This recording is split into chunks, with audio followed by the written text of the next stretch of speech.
No chicken? No duck? Not even a wood pigeon? Yes. Well, can I speak to Mr. Stokes himself? Yes? Is that Mr. Stokes? It's very special, Mr. Stokes.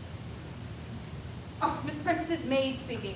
Our young miss just came back home. He's coming back home today. Oh, my. Yes, it's an occasion. Yes, out of the WAAFs from Egypt.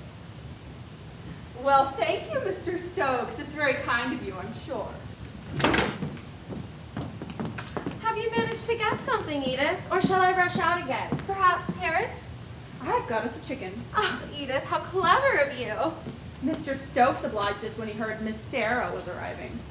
Oh, dear, look at the time. Where's the green vase? Here, ma'am.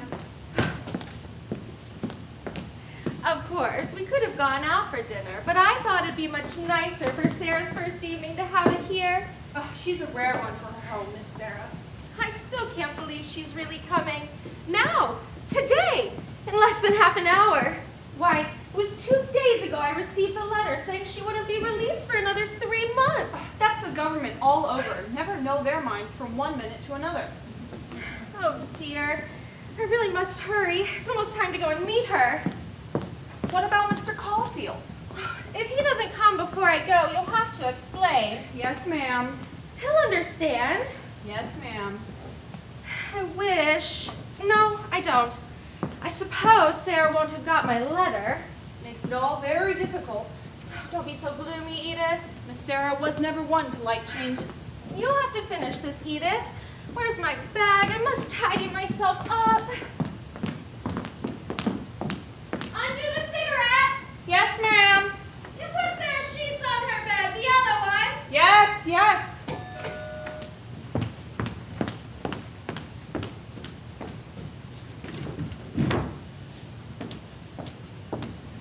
Good evening, Edith. I brought these... Did you get Sarah's silver toilet things out? Yes, ma'am. Put those tulips in the Chinese bowl? Yes, ma'am. What's all the excitement about? It's Miss Sarah, sir. We've got a telegram. She'll be arriving home today. Wait, Sarah, back from the WAAFs or whatever they're called? Yes, demobbed at last. But I thought she wouldn't be out for another 3 months. That's the government, that is. Playful. Edith, where's my blue coat? Richard, darling. Well, what did it do? Edith tells me Sarah's expected. Yes, my Sarah. I haven't seen her in nearly 3 years. Think of it. I'm nearly mad with joy. I'm glad. It'll be fun getting to meet Sarah. Oh, I know you'll love her. She's so impulsive and affectionate. I'm sure you'll get on together. Of course we will. Your daughter is sure to be a sweet person. Oh, dear Richard. Rather nice that she'll be home for the wedding. Oh, dear. What's wrong? I dare say I'm ridiculous, but I do love Sarah very much. You wouldn't want me not to, would you? Of course not. She's your only daughter. Dear Richard. She'll be home for the wedding. Oh, you know, Richard, I don't suppose she's got my letter telling her about us? Rather awkward. Oh, dear. I wonder what she'll say. Probably be a bit of a shock. Oh, Sarah does so hate change. Oh, dear. Calm down, dear. Don't look so distressed. Daughters can't forbid the bans. Holy. You look like a little girl who's been stealing the jam. Everything will be just fine. Sarah and I will soon make friends. I wonder. Just leave it to me. Oh, I do hope it'll be all right. Really, darling, you must learn not to let things work you up so. I don't. You do. Really, why do you get so worked up over things that are so perfectly simple and straightforward? It's just, I don't know exactly how to tell her, how to put it. Can't you just say, Sarah, this is Richard Caulfield. I'm to be married to him next Tuesday. Quite baldly like that. Isn't it really the best way? I believe it is. But what you don't quite understand is that I feel so frightfully silly telling Sarah I'm going to be married. Silly? Why's that? One does feel silly telling a grown-up daughter one's to be married. I really can't see why. I suppose because young people have an unconscious arrogance. They believe love is their monopoly. It strikes them as a little ridiculous that middle-aged people should fall in love and marry. Nonsense. There's nothing whatever ridiculous about it. But you see, Richard, you don't think so because you're middle-aged too. Look here, Anne. You and Sarah are very devoted to each other. I dare say the girl may feel rather jealous of me, but I understand that, and I'm willing to make allowances. She may dislike me a good deal to begin with, but she'll soon come around. And she must be made to realize you've a right to lead your own life and find your own happiness. Sarah won't grudge me my happiness, if that's what you mean. There's nothing mean or petty about her. She'll probably be rather happy that you're getting married. It'll leave her free to lead her own life. Really, Richard, you sound like a Victorian novel. You mothers never want the bird to leave the nest. Sarah's been out of the nest for 3 years now. Exactly. She's gotten used to independence. I wonder. Her letters have been so homesick, especially lately. Well, at first she enjoyed the fun of it all, but now all she writes about is how much she's looking forward to coming home. Well, Sarah's very fond of her home, you know. Bless her. So she should be with a mother like you. All the same, Anne, don't misunderstand me, but sometimes a mother's love can be too much of a good thing. Oh, I know. I remember when I was a young man. I was very fond of my father and mother, but living with them was just curiously cramping. Always asking me how late I was going to be, and don't forget the key, you forgot the hall light. What, going out again? You don't seem to care for your home, after all we've done for you. I did care, but I just wanted to be free. Yes, I understand that. Sarah loves you very much, and I'm sure she doesn't want to hurt your feelings. But I'll bet she wants a life of her own. Plenty of interesting things for girls to take up nowadays. Isn't it Women take up a job the same as men do. rather a question of economic necessity? What? Oh, doing a job and leading your own life always sounds so delightful in newspaper articles or books. But really, it's not so amusing. You get up early and you work hard all day, probably shut up in an office with a lot of uncongenial people. You come back cross and tired. You're hard up, of course. You'll have to do it. But you know, Richard, I really don't think having a job is such fun as you make out. Well, it depends on the job. I've done office work all through the war. I was very glad to give it up.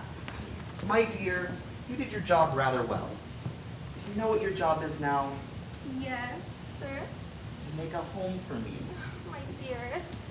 You've been so lonely, Anne. Dear Richard. You do love me. Shall I be able to make you happy? I love you, Richard. Indeed, I do love you. My sweet. Excuse me, ma'am. It's 4:20. Good heavens! I shall miss her. I'd forgotten. Oh.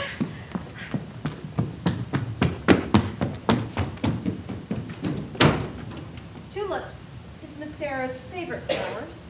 This whole place seems to revolve around Miss Sarah. Got away with her, Miss Sarah has.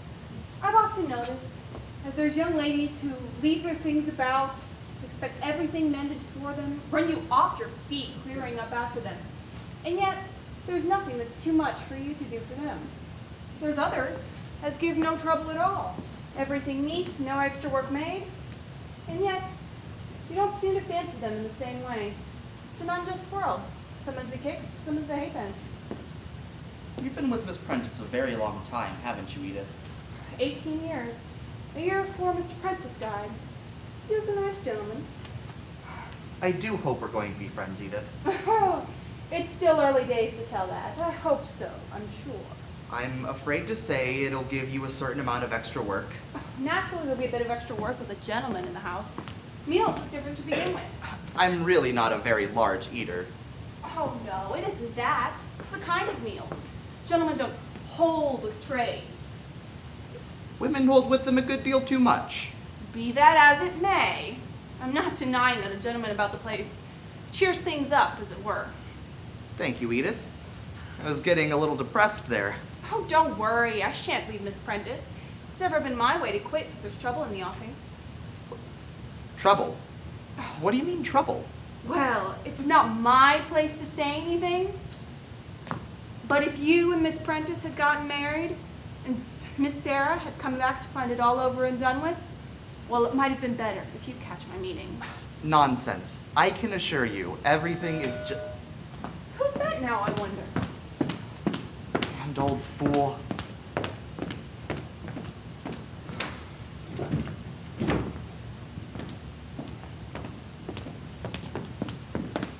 How do you do, Mr. Caulfield?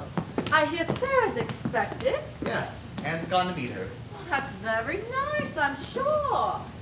She'll be in time for the wedding. Yes, she will. What's the trouble? Trouble? There's no trouble. Sarah cutting up rough about the marriage? She doesn't know about it yet. Anne wrote to her a fortnight ago, but she must have started before she got the letter. I see squalls ahead.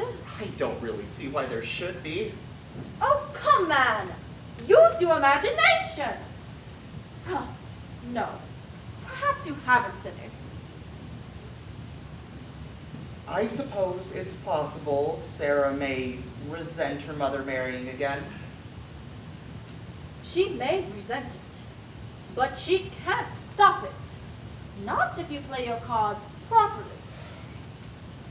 Look here, Dame Laura. What's Sarah really like? Sarah?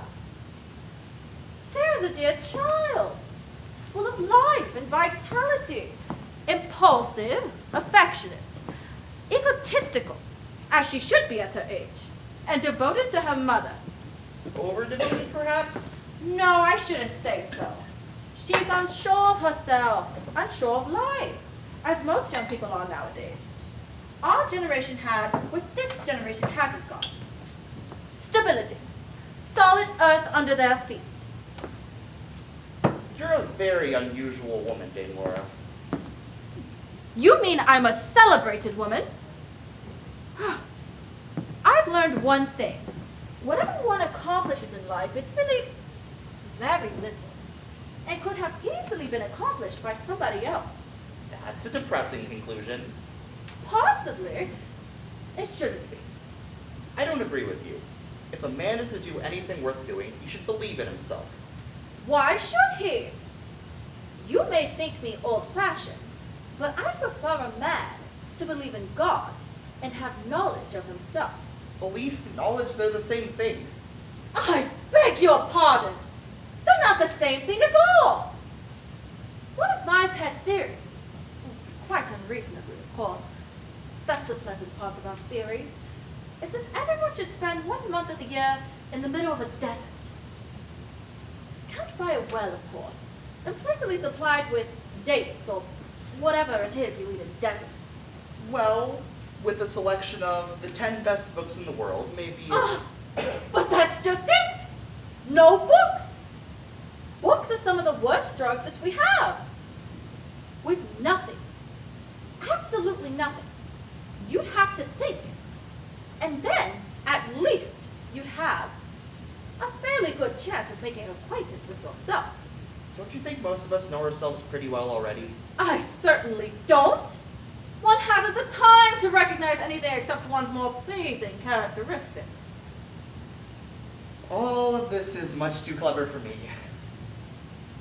You know, you have one rather rare characteristic. What's that? You don't insist on talking about yourself. I'm glad you're going to marry Anne. Thank you, Dame Laura. Anne is just so unselfish. She wants looking after. I know who that is, right enough. Hello, Edith. Yes, it's me. Where's Mother? Where's Mother? Why didn't she come? Hello, Dame Laura. How's my godchild? I'm fine. Where's Mother? Oh, this is Richard Caulfield. How do you do? Squadron Leader Lloyd, Dame Laura Whitstable. Edith, where's Mother? Gone to meet you. Oh, how stupid. Oh, why everything looks just the same. Same old chintzes, same shell box. Well, where's the cushion with the flowers on it?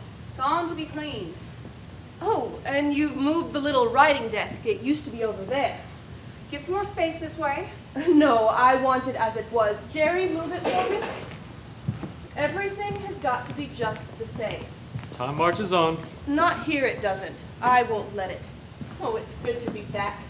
Edith, what about my clothes? Have I got some clothes still? Laid out in your room with the moths haven't gotten at. Well, you shouldn't have let the moths get them. Oh, Edith, it's lovely to see your dear old sourpuss face. Sourpuss face indeed. Yes, nothing's changed. Isn't it? You wait and see. I want my clothes.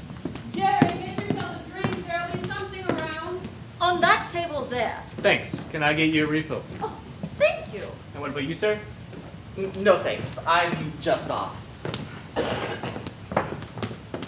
Tell Miss Prentice I'll be back later. Very wise. Thank you. DFC Oh, that? being demobilized. Next week. And after that, A job of some sort, I suppose. what kind of a job? I haven't any idea. Something with action and a bit of initiative. I wouldn't fancy being stuck in an office, you know. There are a lot of us. They'll have to find us decent jobs, won't they? Oh, I hope so. Yes, indeed. I hope so. Anyway, I'm going to have a good time first. I expect that you will. Well, I must be off. Goodbye.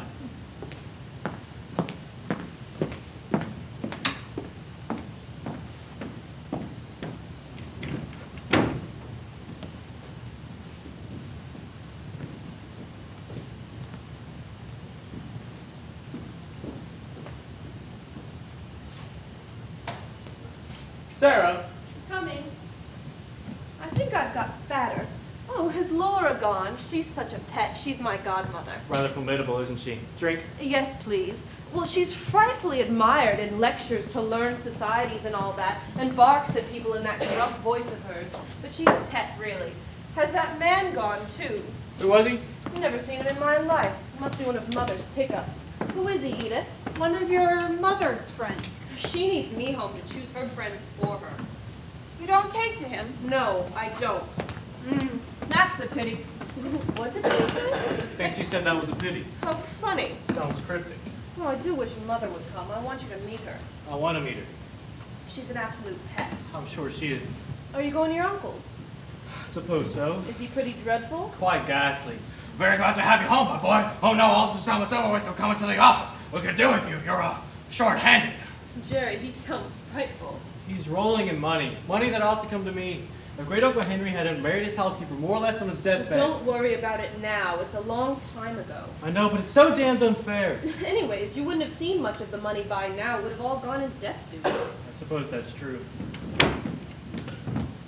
Sarah, darling! Mother! Oh, I was so stupid missing you. I started late. Oh, you were an idiot.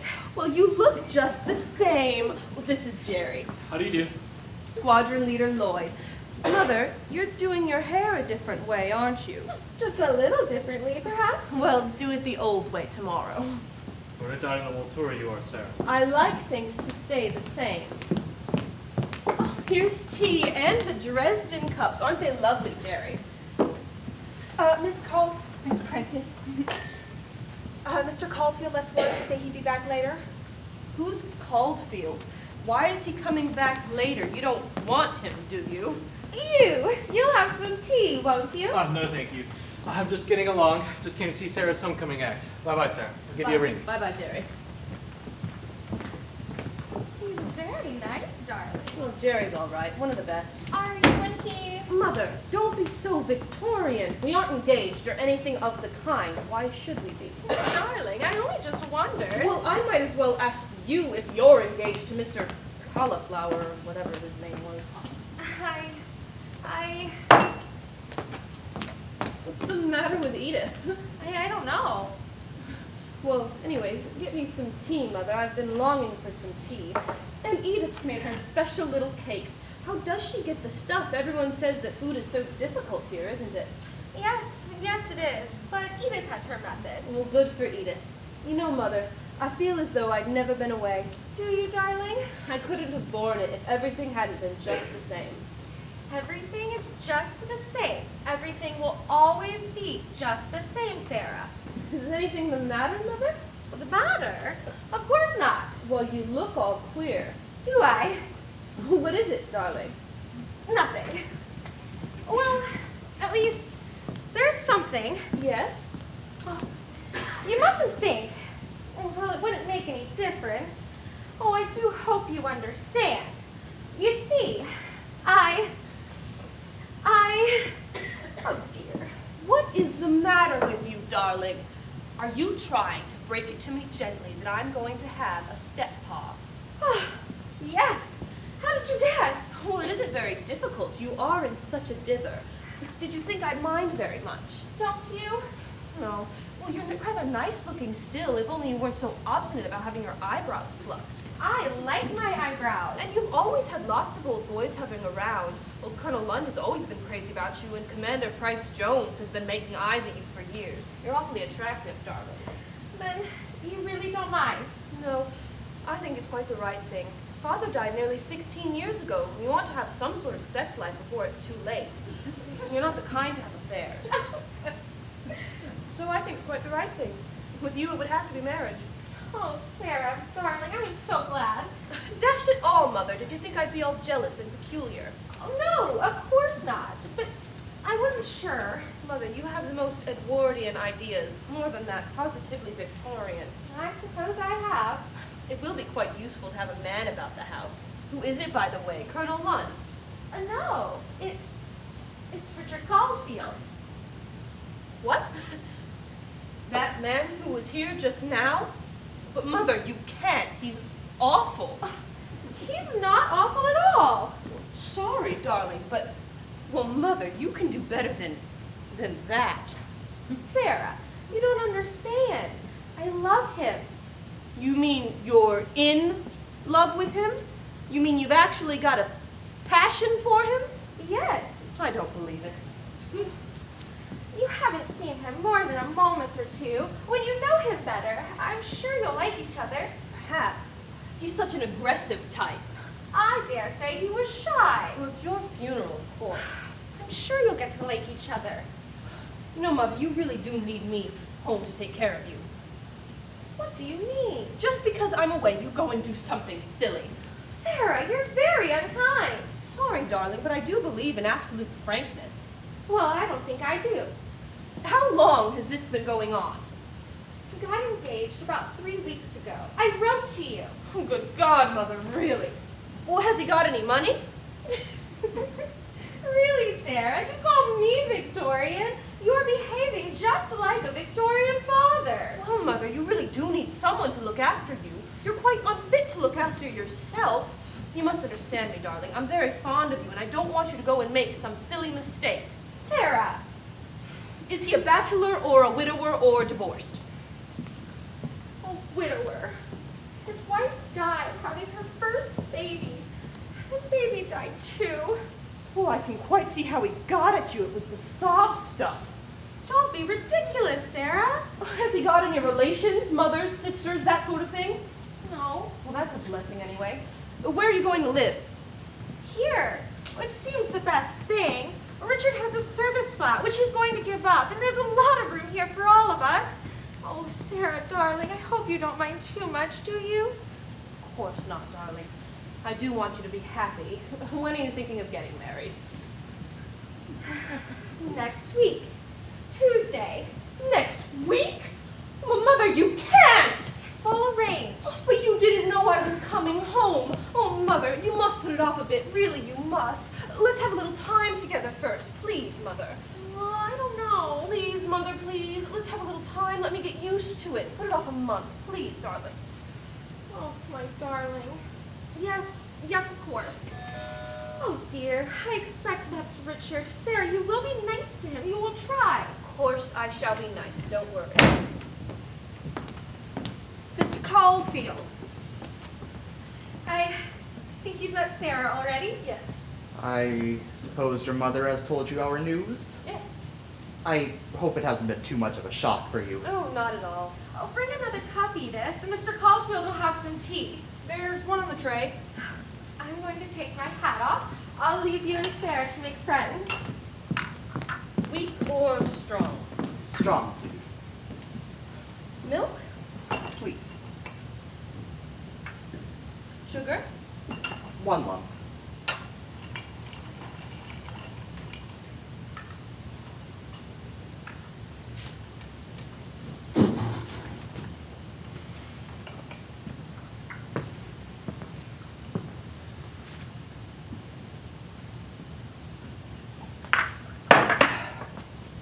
here, young lady. I quite understand the position.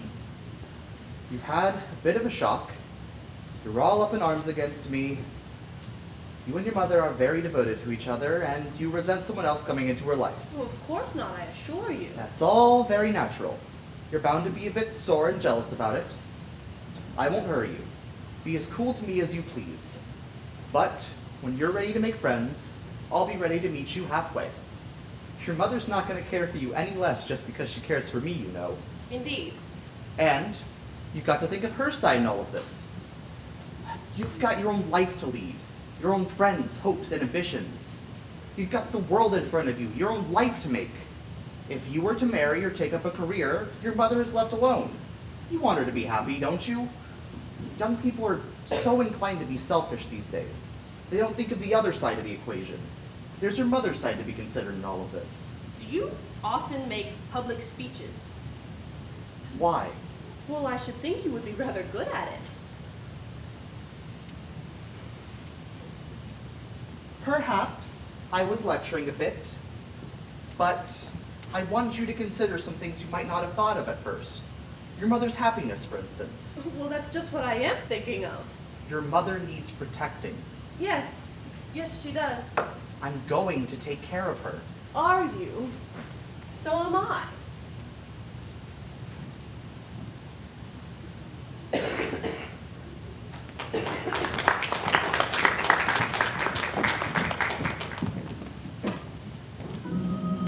So lucky to be loving you.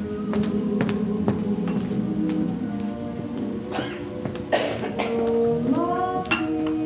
lucky to be the one you run to see in the evening when the day is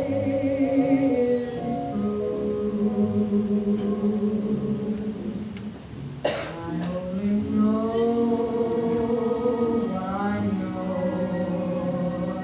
The passing years will show. You kept my love.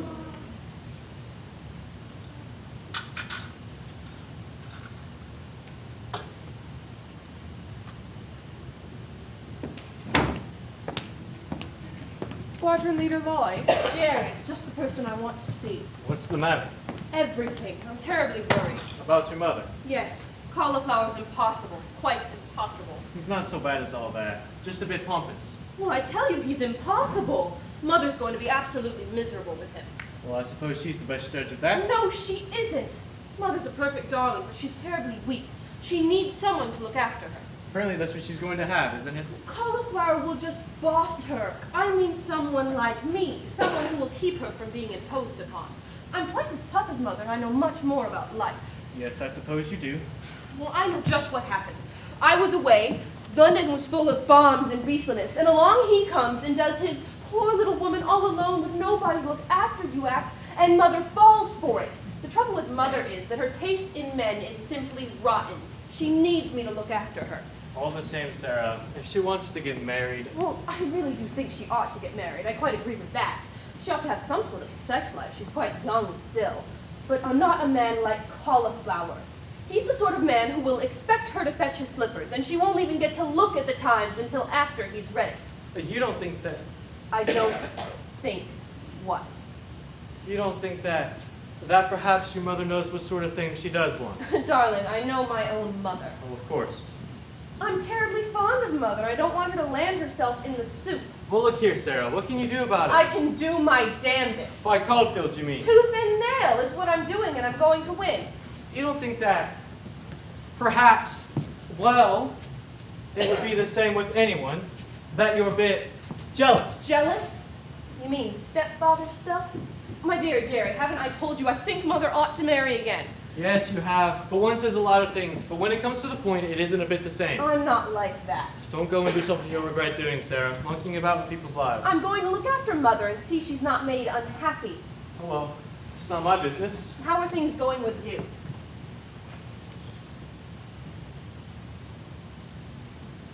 I'm clearing out. What do you mean? This country's played out. There's nothing here for fellows like me. There's no place for us. I'm going to South Africa. Jerry, that's a long way away. Yes, it is. And if one's away at the other side of the world, people soon forget one. No, they don't. Don't they? No.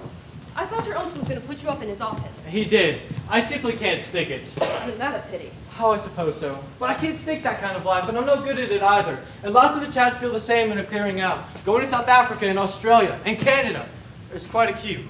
Well, what are you going to do there? Grow oranges, I think. I'm not quite sure. When are you going? As soon as I can. I see.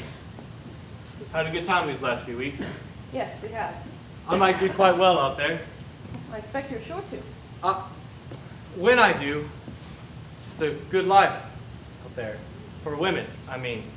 Good climate and all that. Yes. I suppose you'll go marrying some fellow. Oh, I don't mean to get married for ages. Some swine or other will make you change your mind. No, I've got a very cold nature. Darling Sarah, I really am crazy about you. Are you? Yes! You won't forget all the amusing times we've had together. Rather not. And you'll write to me. Oh, I'm awful about writing letters. Oh, but you'll write to me, please, Sarah. I shall be so lonely. No, you won't. There'll be lots of girls. If there were, they'd be a lousy lot, I expect. Or there'll be nothing but oranges. How lovely. You never see an orange here. Damn! And blast Uncle Henry! I ought to be a rich man this minute. Well, you're not. I know, but it's so unfair. Everything is very unjust everywhere. But we can't spend our whole lives thinking about it and making grievances. You annoy me when you go on like this. How hard you are. I'm not hard. I'm sensible. Let's think of the future and leave the past alone.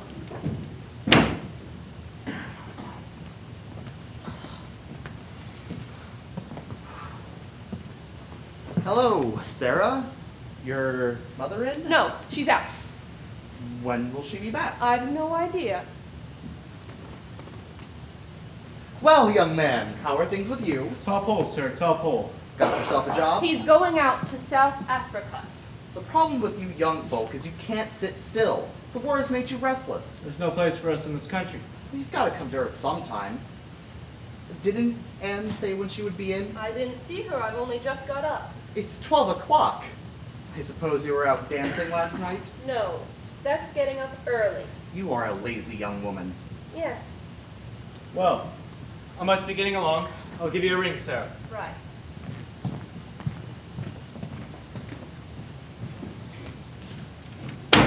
So, that young man is off to South Africa. He'll have to pull his socks up a bit if he's going to make it out there. Will he? Yes, they've got guts, but no stability. Jerry's got plenty of guts, if you must use that expression. What's wrong with it? I just think it's rather disgusting, that's all. It's a pity your mother didn't raise you to have rather better manners. You'd better tell her so. I've got a good mind to. do. Look here, Sarah, we can't go on like this. Like what? You know exactly what I mean. Every time I come here, you're as rude and as indecent as you can be. Oh, dear. I'm very sorry, Richard, if I was rude just now. Never mind that. It's everything.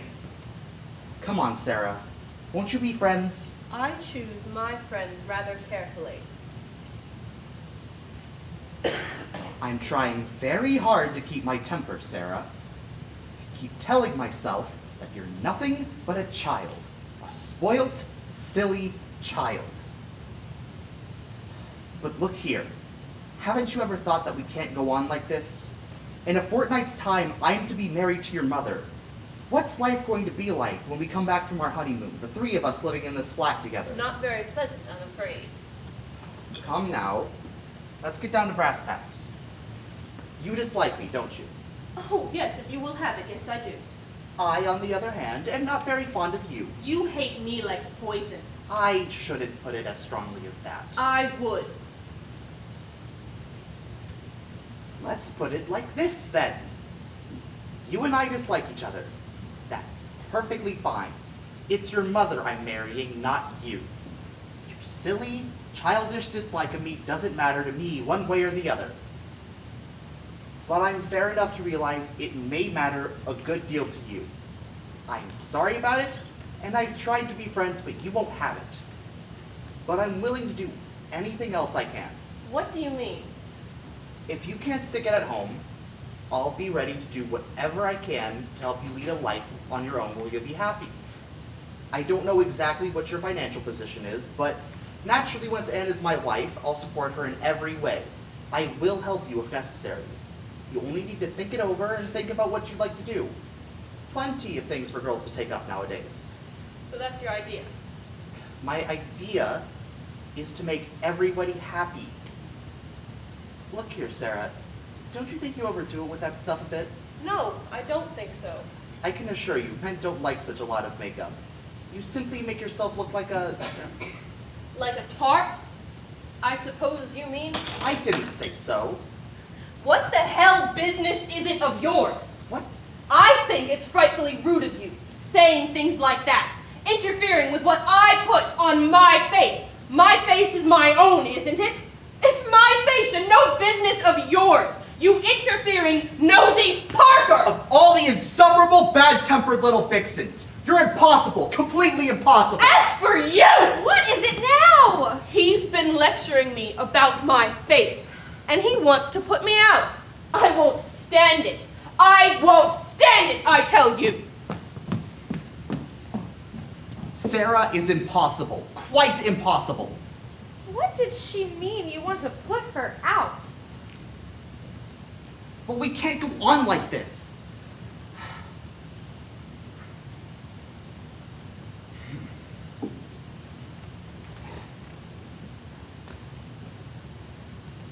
Sarah's my own dear daughter. What am I should like to know?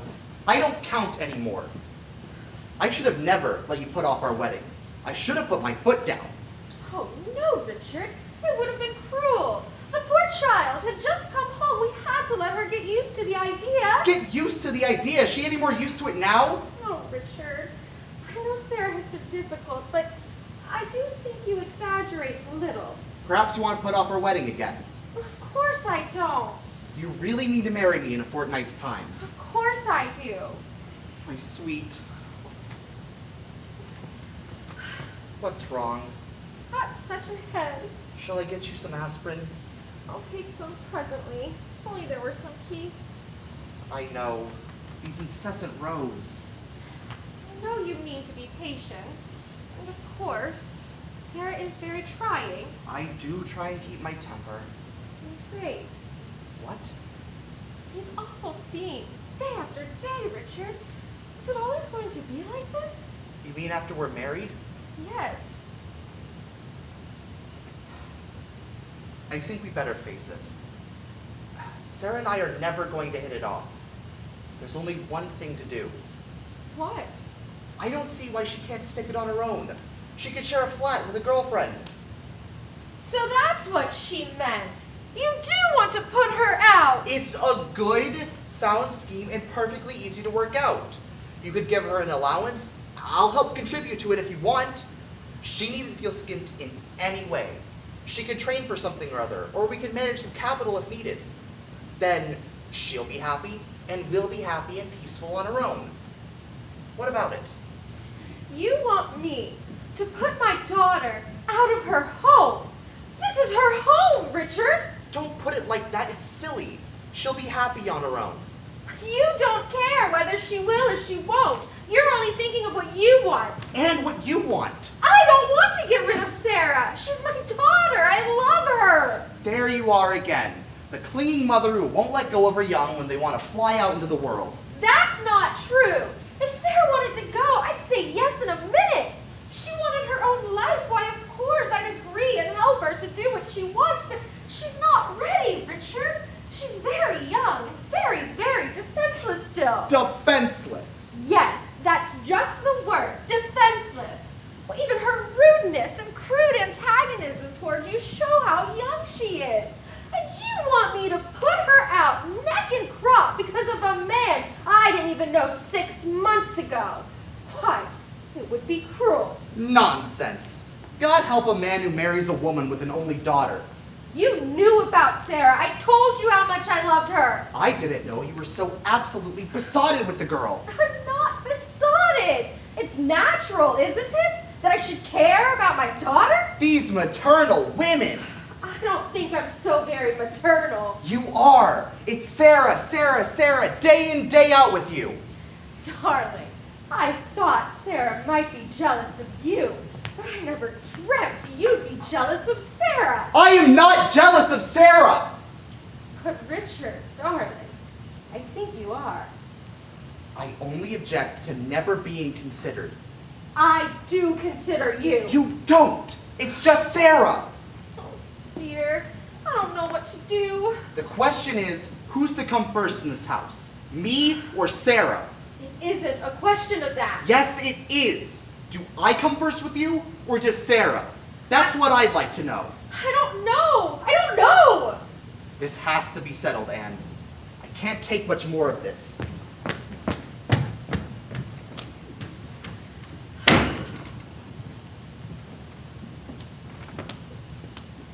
Is your head too bad, ma'am? I'll get you some aspirin and a nice cup of tea. It's all ready. Thank you, Edith.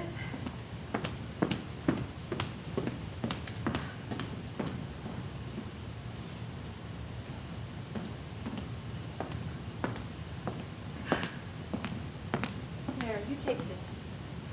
There never seems to be any peace in the house nowadays. Just like cat and dog, Mr. Caulfield and Miss Sarah. You just got a real natural dislike to each other. It is that way sometimes. It can't go on like that always. I wouldn't bank on it, ma'am, if I were you.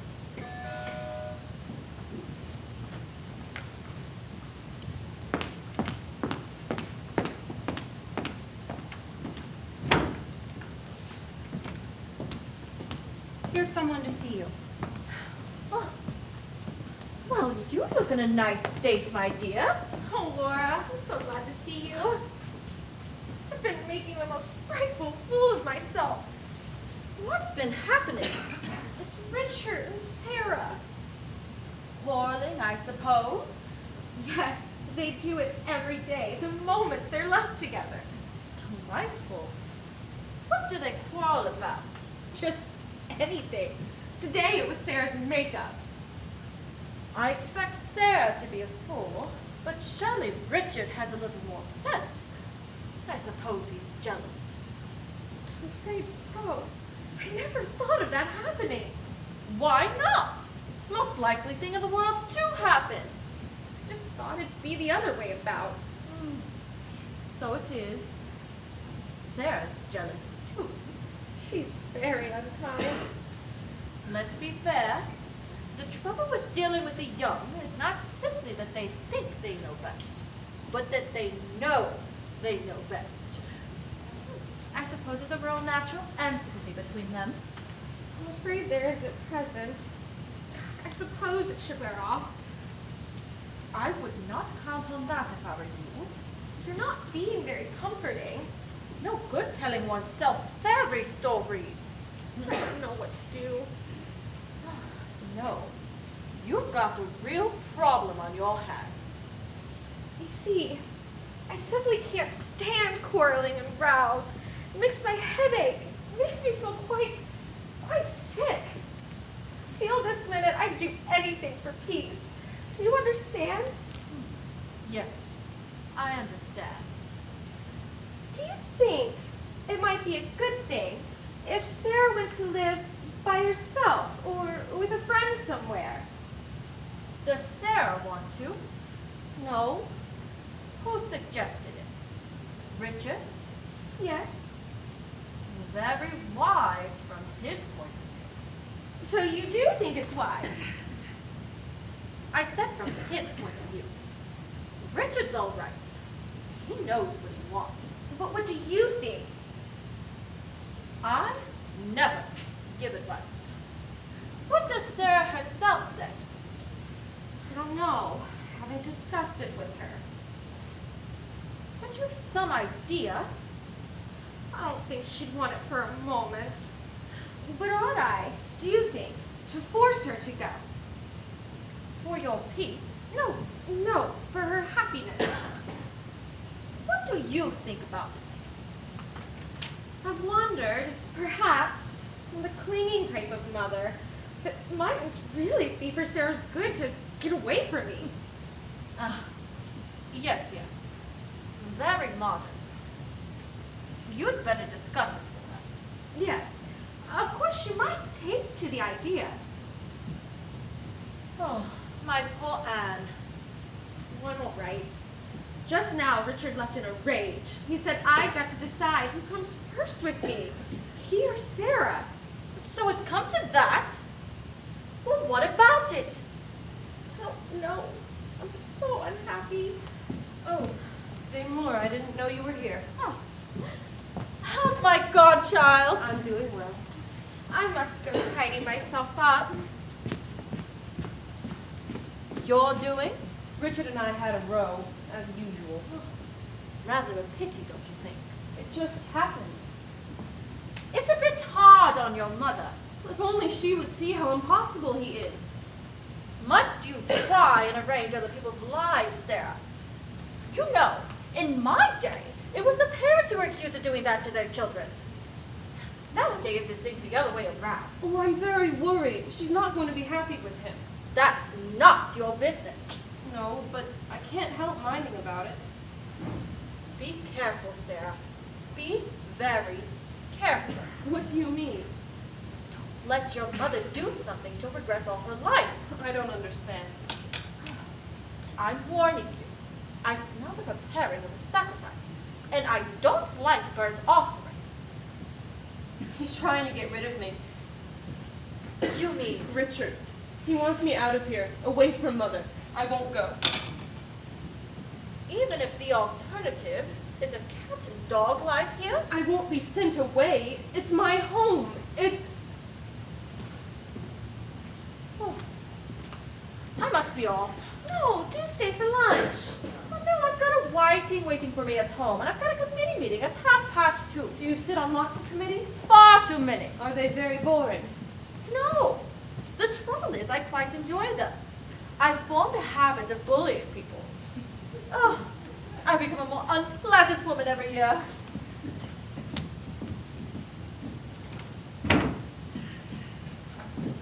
Mother. Mother, I'm sorry. Darling. Oh, Mother, you won't let him send me away, will you? To live in a hostel or a flat with a girlfriend? I hate girlfriends, and I don't want to be on my own. And I would loathe to take a secretarial course or learn shorthand or typing or be an almoner or sell clothes. Darling, it's all right. It's all right. Everything's gone all wrong. Jerry's gone away, and I suppose I won't see him for years. And you're different, and I hate Richard. I can't help it, but I do. He's so condescending and beastly, and he hates me, and I'm afraid he'll make you hate me too. Don't be absurd, darling. Mother, we used to be so happy. Why can't we go back? I'm sorry I lost my temper, Richard. That's all right. I lost mine. So that's all right then. No, it isn't. We have to settle this. If a thing won't work, it's no use patching it up. Must we go into all this now? Please. Yes, we must. I've been walking around thinking it out. And what have you decided? You and I will never get along, not if we live at close quarters. We'll have to give my plan a trial. I don't think Sarah's got much against it. Yes, I have. Look here, Sarah. There has to be some kind of arrangement. All I'm suggesting is I that... won't go. But, my dear child, you can come visit your mother anytime you like. Mother! Anne! No. Richard, I won't ask my only daughter to leave her home if she herself doesn't want to go. She would want to go if not just to spite me. That's the sort of thing you would think. Hold your tongue. I can't bear it! I can't bear it! Mother! It's no use, Anne. You can't get out of this just by having a headache. This has to be settled. Who's to come first with you? Don't let him turn you against me, Mother. I can't bear it anymore! I can't bear it anymore! Go away, Richard! What?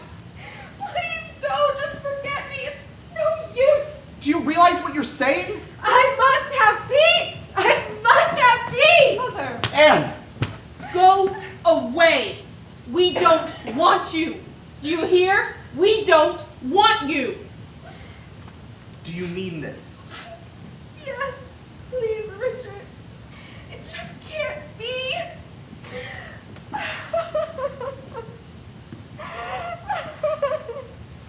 Oh, darling. Darling.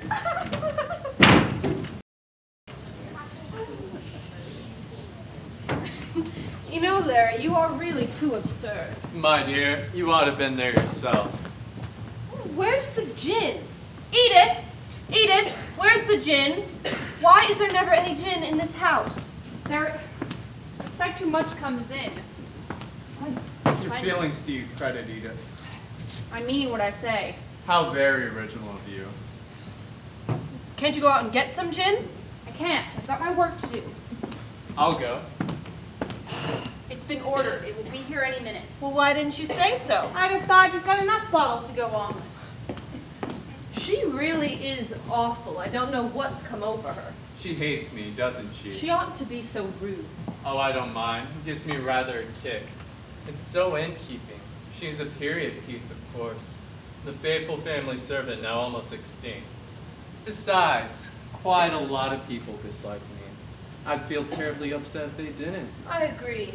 I hate people whom everybody likes. They're usually too frightful. Mothers won't let me talk to their daughters. Why? You seduce them. Oh no, darling, nothing so crude. I'm supposed to have nameless orgies at my house. You do have rather peculiar parties, don't you? I'm not conventional. There's so much to be done with life if you've only got the courage to experiment. That's what I think. I don't like girls much. Silly, fluffy, crude little things. You're different, Sarah. You've got a mind and a body. Rather a nice body. You don't bore me. Am I supposed to be meekly grateful for that? Perhaps you bore me. Do I? No, you don't. Here's your gin. I believe she hears most of what goes on here. Well, you know what flats are. Nothing private, not even the plumbing. What a wise woman your mother is. You think so? In what way? Well, she never interferes, does she? With me? Oh, no, she's marvelous. Anyway, she wouldn't have time. She's too busy running around herself. Sensible woman. She's awfully attractive, don't you think? Yeah, she's quite charming. I hardly see her these days. Hope that's all right. Wonderful, Sarah. Oh, hello, Larry. Oh, Sarah, is that a cocktail? I'm just dying for a drink. Hello, Basil. You know Larry Steen, don't you? Oh, Anne, darling, you simply must have done this place up again. It was only done last year. I haven't finished paying for it yet. But listen, darling, it could be so wonderful. Let's see, red curtains, dark walls, wasn't there little whatnot scattered about? All too lovely and watering. There, I can see it. Can you see it? Now look here. I got a special woman who knits me some little intimate caresses or whatnot. Then you can have a lovely aspidistra just here. I should paint it like that. But darling, the watering is definitely coming in.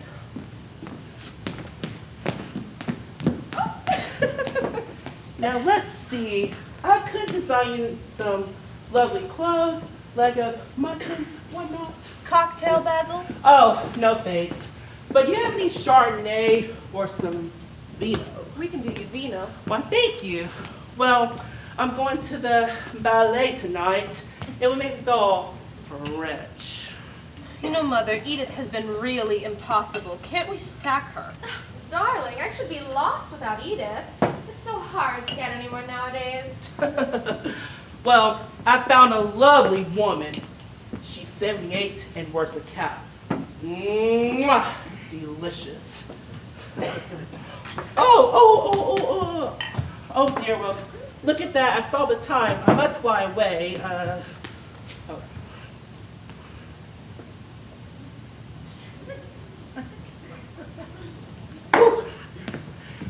And don't forget on Tuesday, I'll call you around 8 or whatnot to talk, everybody. It's no use, Mother. I don't like your friend. darling. He's very amusing. So marvelously spiteful about people. An evil tongue is God's greatest gift to man. I know. How horrid we all are. Give me another drink, Sarah. I'm going out with Gerald tonight, and I simply must be fortified. You don't know Gerald, Larry. He's one of Mother's specials. A he-man back from the Malay Straits, very empire and overseas. But just a tiny bit exhausting. I can understand you will need fortifying if you're going to talk about the Empire.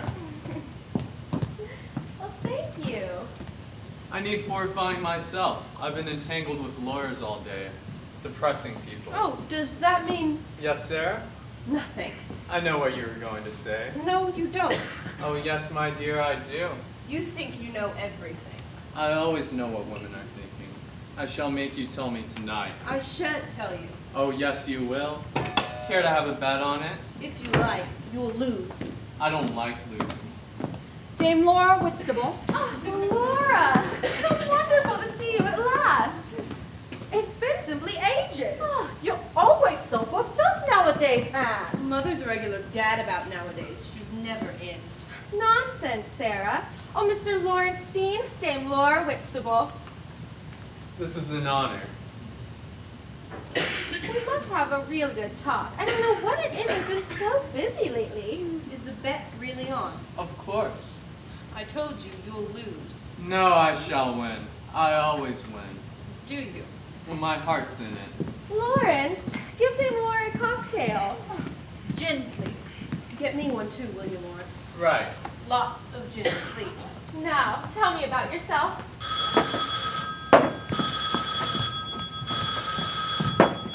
Hello? Right, who's speaking? All right, hold on. It's for you, Mother.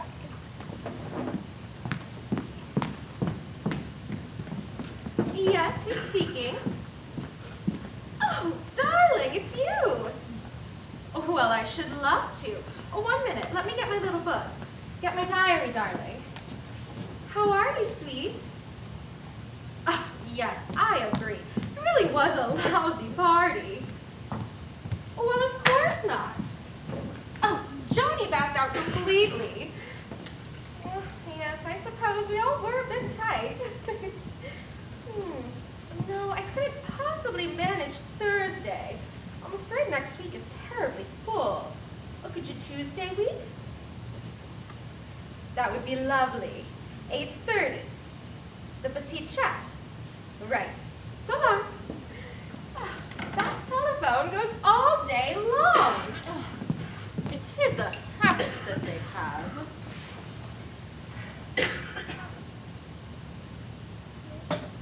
They do have the lousiest programs, don't they? Oh, I was broadcasting yesterday. That must have been marvelous. What about? The stability of marriage. Surely is the impermanence of marriage nowadays which constitutes its greatest charm. Lawrence has been married a good deal. Only 3 times, Sarah. Are you a master poisoner, Mr. Steen? Oh no, he sheds them in the divorce court. Dear. Sometimes I think that telephone should drive me quite mad. Hello? Hello? Oh, no, this is 1994.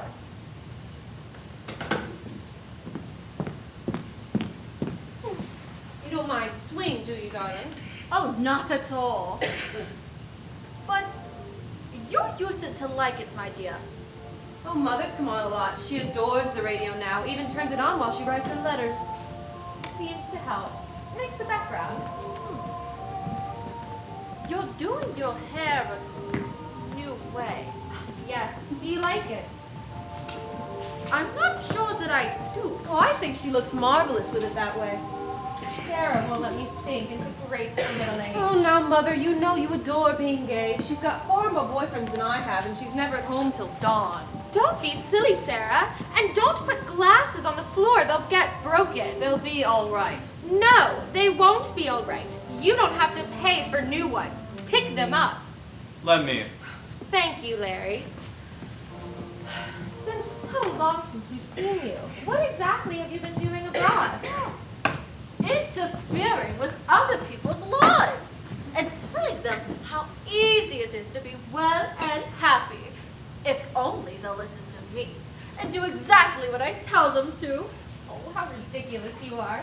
I assure you, that's what it amounts to.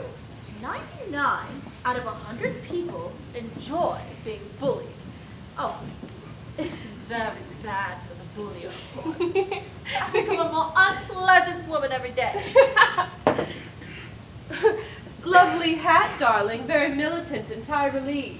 Are you being impertinent, young woman? Of course not. I always adore your clothes. They're like you, royal and uncompromising.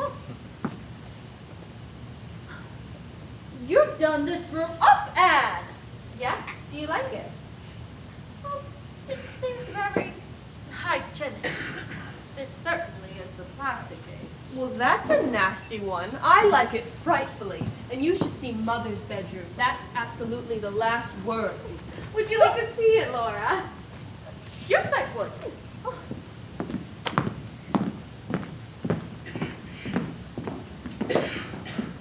You haven't forgotten you're going out with me this evening. No. Where shall we go? The long shot. Too tame. We might start at Carras's. And go on where? Oh, a round of the hot joints. What's the special occasion? Your birthday. No, I don't celebrate my birthdays. My divorce came through today. Oh, That is to say, the decree was made absolute. I see. Yes, it clears the way. What about it, Sarah? What about what? Don't play the wide-eyed innocent, Sarah.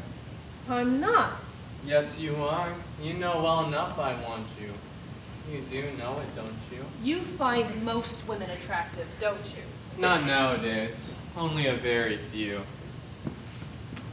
You're going to marry me, Sarah. I'm not very keen on getting married. Don't be childish. I should have thought you'd be glad to be free at last without wanting to tie yourself up again at once. It hasn't really crammed my style yet. What about it, Sarah? Your last wife cared about you a good deal, didn't she? I believe she did. She was always a stupid woman. Why did you marry her? She was so exactly like an early primitive Madonna. That sort of thing palls on one. I think you're repulsive. I'm so glad. What about your first wife? She objected to me on moral grounds. She had rather a high standard. I think you were a swine, Lawrence. Yes, I know. You know, I don't really want to get married, and anyways, I'm not really in love with you at all. Oh, but I think you are, my dear. If you were to go off orange farming and lose all of your money, I wouldn't think twice of you again. That would be very sensible of you. You think so? Yes, I don't want romantic devotion in the least. What do you want then? Sensation! Life! When you say you don't feel anything for me, Sarah, you're a liar. I think you're a beast. Yes, and you like me for it. I can give you a good deal, Sarah. It's not only that I can afford to wrap minks and fox furs around your adorable body, to hang jewels on your white skin. I could show you life, Sarah. I could teach you to feel. I could show you the depths and height of human emotion. All life is experience. Suppose that's true. What do you know of life? Less than nothing. I could take you places, sordid, horrible places where you'll see life running fierce and dark, where you can feel, till being alive is a dark ecstasy. I think I'm rather afraid of you. I hope you are. You enjoy that feeling, don't you? Dame Laura, what did you think of Mother's bedroom? more than hygienic, my dear. Positively surgical. I nearly said nurse. Where are the instruments? I think you're quite right, Dame Laura. For myself, I positively adore the inconsequent charm of a Victorian whatnot, or a delightful bouquet of wax flowers under a glass shade. Ah, but I imagine you a collector. That's very clever of you. Not at all. The type is easily recognizable.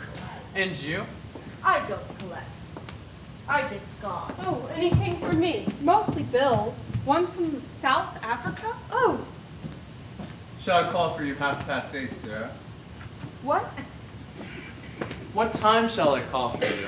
Oh, about 20 to 9. Is that all right? I'll call for you then. Goodbye. Goodbye, Lawrence. Goodbye, Dame Laura. Goodbye.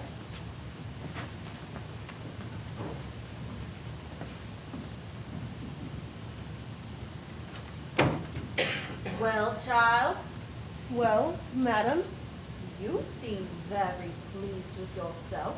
why shouldn't I be? No reason at all. Your mother seems very active nowadays. I know, mother's in a flat spin from morning till night. She's a good-looking woman. Oh yeah, she's awfully attractive. She's got lots of boyfriends. I think most of them are lousy, but I don't like to interfere. After all, the poor pet must enjoy herself before it's too late. I suppose to you life ends at 50. Well, it must be awful when your face goes and then your figure, and then no one wants to take you out anymore. I hope I shall die at 39. I remember you saying something like that a couple of years ago. But the age limit has gone up. It was 29 then. It must be awful to be old. No, it's rather comfortable. I didn't mean you, darling. You're a personage. You know, Dame Laura, I wanted to ask you. Do you think that I should get something to do? What kind of a thing? Anything. I don't mind much. Is there anything that you can do? Don't be so devastating, darling. I'm afraid there isn't. Is there anything that you would definitely like to take up? Oh, I don't know. It's just that I would like something, somewhere to go every day. I'm getting awfully tired of doing nothing. Not thinking of getting married. I'm not very keen on getting married. It always seems to turn out so rottenly. Not always. Yes, most of my friends have come croppers. I suppose if you marry someone with pots of money, then it's all right. That's your view. Well, it's only the really sensible one. Love's all right, but after all, it's only based on sexual attraction, and that never lasts. Well, you seem very wise about it. Well, it's true, isn't it? Perfectly true. So the only really sensible thing is to do is to marry someone really well off. That mightn't last either. Suppose money does come and go a bit these days. That isn't what I meant. I simply meant that the pleasure of being rich is like sexual attraction. It wears off like everything else. Wouldn't with me. Really expensive clothes and furs, Molyneux and Patou. Jewelry I don't care for much, but a beautiful car and a yacht. Oh, it's late. I must go. No, I dressed early so we can have a nice long talk together. I'm not going out till 8. Do stay. That is, if you can. Oh, I will. I don't get many chances of seeing you these days, Anne. I know. One does get so booked up. Sarah, hadn't you better go and dress? What? You'd better go and dress. There's lots of time. You're always late. And did you take my vanishing cream? Yes, I did. Well, why can't you put things back? Sorry, darling. You really do drive me half demented with your untidiness. Darling, don't fuss so. If two people live in a tiny flat together, one can easily make life hell for the other. I don't see why the one to suffer should be me. You seem very bellicose, Anne. Oh, What is it? nothing. Sarah, do you hear what I say? Darling, are you really furious? Yes. I'll go, in case I'm all over grease when you depart. Sarah, your fur and your coat and all your nail stuff. Can't Edith clear them up? No, she can't. Take them yourself. Girls really are maddening. Everything always in a mess. Very irritating, I'm sure. How is Sarah? Oh, splendid. Don't you think so? Is she happy? Oh, yes. Sarah has a very good time. I didn't think that she looked quite happy. All these girls nowadays look discontented. Suppose. Well, you know best, of course. You seem to be having a very good time. I'm making hay while the sun shines. One must enjoy oneself as much as one can. And are you really enjoying yourself? Yes, indeed. I've become shockingly gay. Well, after all, there's no need to be a frump just because one's middle-aged, is there? So long as you're happy, my dear. What do you know about Lord Steen? Rolling in money. He's old Sir Harry Steen's only son. He's after Sarah, isn't he? Well, I wouldn't say that. Well, he admires her, of course, but I don't think his divorce has gone through yet. Well, what about her? She finds him attractive, I think. And would you like that for her? Of course, he's a frightfully good match. What sort of man is he? Everyone says he's very amusing. Don't fence with me. You know perfectly well what I'm asking you. Would you be happy if Sarah were to be married to him? Such a toss-up nowadays. Anyway, it's not my responsibility. Girls choose for themselves. But Sarah is very much influenced by you. Oh, no, she goes her own way entirely. I don't interfere. I am going to tell you what I think. I think that he's a nasty fellow. You're prejudiced, Laura. He's got an unfortunate manner about him, that's all. I am very fond of Sarah, and she's my goddaughter. Well, you'd better talk to her about it. I shan't do that. I know my place. I suppose you think it's my place to talk to her. Not at all. Then what did you mean? I simply was wondering what was going on in your mind. Nothing's going on in my mind. Nothing at all. That's what I was afraid of. I don't understand you in the least. What's going on isn't in your mind. It's further down. You're being cryptic. You seem to be accusing me in some way. Not at all. Then I don't know what you mean. I'm devoted to Sarah. You know how much she's always meant to me. I've given up everything for her sake.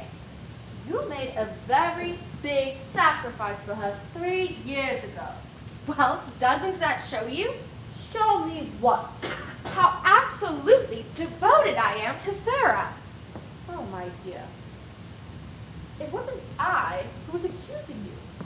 You're defending yourself, but not against any accusation of mine. Oh, I must go. The trouble with sacrifices is that once they're made, they're not over indefinitely. Oh. Dear, don't live so fast that you can't think. I shall sit down and think when I'm too old to do anything else. Hello? Hello? Victoria, 1994. Goodbye, dear. Who? Cornford. I'm sorry, I can't quite get the name. C-A-U-L-D... Oh, how stupid of me. Is that you, Richard? Such a long time. That's very nice of you. No, of course not. I'm delighted. What have you been doing with yourself? Oh, really? I'm so glad. Best congratulations. I'm sure she's charming. Oh, yes, I should love to sometime. Oh, no, I'm afraid tomorrow isn't any good. Let me look in my little book. Are you there, Richard? No, I'm afraid lunch isn't any good. I suppose you couldn't come around for a cocktail at 6? Oh, I see. I'm sorry.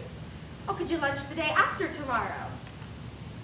Oh, must you go by the morning train? Well, where are you staying? Oh, that's only just around the corner, I know. Well, can't you come around now, straight away, for a quick drink? No, I'm not going out till 8.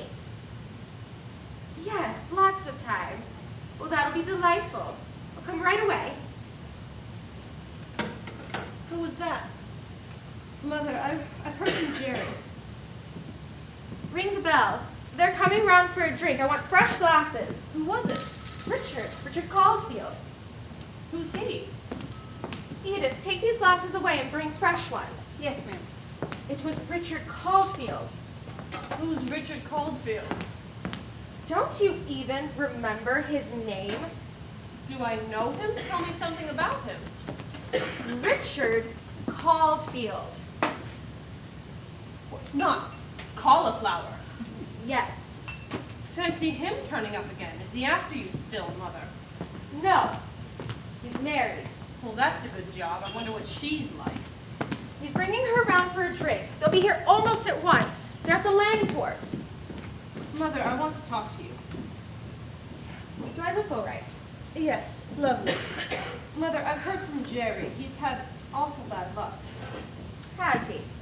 Yes, some sort of disease or something got into the oranges, and then he and his partner went into debt, and now it's all up. The whole thing's a washout. What a pity. But I can't say I'm very surprised. Why? Something like that always happens to Jerry. Jerry's all right. Mother, do you think that Jerry will ever make good? Probably not. He did so well in the war. That's different. Perhaps. There's a lot in Jerry. He's a nice boy, but one of the world's misfits, I'm afraid. Maybe. He said he's going to East Africa, he and another fellow. They're going to sell cars and do repairs. Most inefficients end up in garages. Jerry was always very clever with cars. Was he? And he's not really lazy either. He does work awfully hard. It's just, well, I think his judgment's not very good, that's all. You know, Sarah, if I were you, I should put Jerry right out of your mind. Would you? There they are. Mr. and Mrs. Caulfield. Hello, Anne. This is my wife. How do you do? I'm so glad to know you. I've heard so much about you from Richard. This is my daughter. What will you have, a sherry or a cocktail? Oh, a glass of sherry would be very nice. Well, how are you? Had the place done up, I see. Oh, yes, it was very old-fashioned. I rather like those old-fashioned rosy things. But Doris here is all for these new patterns. Men are such frightful stick-in-the-muds, aren't they, Miss Prentice? Doris is determined to keep me up to date. Of course I am. I'm not going to let you grow into an old fogey before your time. Don't you think he looks years younger than when you last saw him, Miss Prentice? He looks splendid. How long have you been married? Just 6 months. We're living near Hertford Mansion. Quite a little place, but the train service isn't too bad. We were terribly lucky to find a house, electric light, and Aga cooker. That sounds delightful. Yes, it isn't too bad. I've taken up golf, too. Cocktail or sherry? Cocktail, please. Sarah looks well. Enjoys herself, I expect. Oh, yes, she has a very good time. I do love your curtains, Miss Prentice. Did you have to give a terrible lot of coupons for them? No coupons. They're plastic. Well, they are rather amusing, aren't they? Of course. I couldn't bear the thought of living in London. I'm a regular country girl. Must be lovely there just now. Oh, it is. So much nicer than London. We've got 2 dogs, you know, and as I said to Richard, whatever shall we do with a dog in London? I mean, you can't just have a dog in London, can you? A good many people do. Yes, but they're not really happy, are they? One could always take them to the park and give them a good run there. Yes, but it's not the same thing, is it? Well, young lady, how are things with you? Lots of wild parties, that sort of thing. Oh, yes, lots of wild parties, but I make it a rule not to get taken to Vine Street oftener than once a week. Ha ha. I do think it's so important for a girl to hold her drink really well. At any rate, you're looking in the pink of things. Quite a schoolgirl complexion. Well, you ought to have been a milliner. You take such an interest in cosmetics. Thank God I'm not. More sherry. Oh no, I never take more than 1 glass. Everything goes to my head so easily. This is very mild. I really couldn't risk it. Even cider goes to my head. What a lovely cocktail you've got. It's quite smart, isn't it? It's very nice to see you. If I'd known I was going to see you, I'd have brought you up some flowers. That's very nice of you. We've had a really splendid show of Darwin tulips this year. You're very fond of gardening, I suppose. I never knew that I was. Doris made me take it up, and now I'm as keen as could be. How nice. Doris is a wonder. She knows all the Latin names of all the wildflowers, even. I always think that rather depressing. Why's that? Well, I don't object to our labeling the garden varieties, but I always think that the wildflowers should be allowed to grow in peace, keeping their own secrets, or just being known by their local names. Ragged Robin, Traveler's Joy, Love in a Mist, Love Lies Bleeding. Speedwells. Those are pretty flowers. Yes, such a lovely shade of blue. News from abroad looks rather grave. Yes, Europe does seem quite disturbed. I don't really trust the Russians. I suppose you're going to go to some theaters. Yes, but it's so difficult to get in anywhere. Richard only likes musical shows. Well, there are one or two good reviews. I like costume plays. Do you? They bore me. You know, Miss Prentice, you're so different from what I thought. Really? Yes, of course, men are so stupid at description, aren't they? Well, how did Richard describe me? Oh, I don't know. It wasn't what he said. I got an idea of you as one of those quiet, mousy little women. Well, that sounds most dreary. Oh no, he admired you awfully. Really, I was quite jealous. I hear your house in the country is very charming, and you're a great gardener. I think our garden is really going to be good this year. You must come down and see it. I should love to. Just at present, we haven't got a cook. Servants are quite impossible to get into the country. So I've heard. I sometimes say, I see nothing but the sink.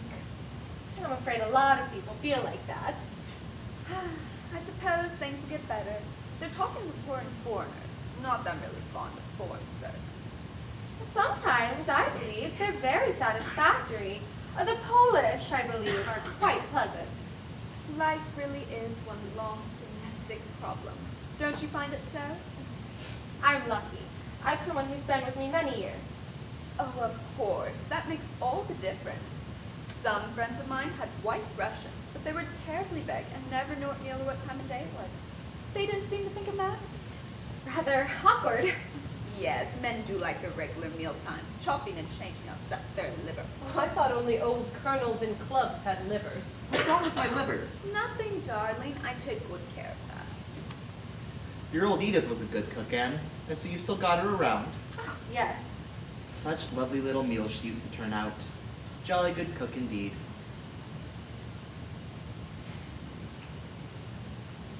Well, I think we should be off, dear. Yes. It was lovely seeing you. You really must come pay us a visit sometime. Oh, yes, Miss Prentice. Have you the petrol? Because if so, perhaps you could come down and lunch one day. It's only 23 miles. I should love to sometime. Just give us a ring and let us know you're coming.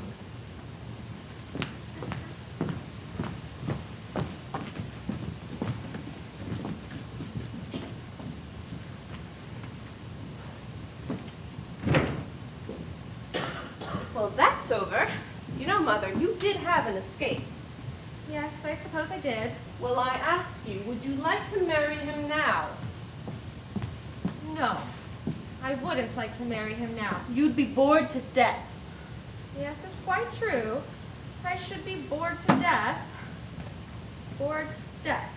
Yes, dear, what you really like is the razzling. You'd be bored to death in the country with a gardening apron and a trowel, and taking the dogs for a walk, and having servant troubles, and seeing nothing but the sink. I should have liked it once. Well, don't you believe it, darling? You know, you ought to be grateful to me. If it hadn't been for me, you would have married him. If it hadn't been for you, I should have married him. And now, I don't want to. Life's very odd. You know, Mother, I ought to tell you. Lawrence wants to marry me. Lawrence Steen. Yes. Well, what are you going to do about it? I don't know. Well, it's for you to decide. I know. I don't know what to do. Edith! Edith! Coming, ma'am. Edith, did you ring up Dame Laura? Of course I did. Did you tell her it was urgent, that I must see her? Did she say she'd come? Said she'd be around right away. Then why hasn't she come yet? I only telephoned her 20 minutes ago. Feels like an hour. Everything can't happen at once. It's no good you upsetting yourself. Did you tell her I was ill? I told her you were in one of your states. What do you mean in one of my states? It's my nerves. They're all to pieces. That's right, they are. I can't sit still. I didn't sleep a wink last night. I felt terrible, terrible. I don't know what's the matter with me. I do. It's too much gadding about. 'Tis natural at your age. You're very impertinent, Edith. You've been getting worse and worse lately. You've been with me a long time, and I value your services, but if you're going to presume, you'll have to go. I'm not going, and that's that. You'll go if I give you notice. But you won't do that. You know that I'd find another job easy as winking. But if you want someone to do for you what I do here, who's a good cook, it isn't so easy. And anyways, I'm not going, and that's flat. Oh, my head. I'll make you a nice cup of tea. I don't want a nice cup of tea. I should hate a nice cup of tea. Please yourself.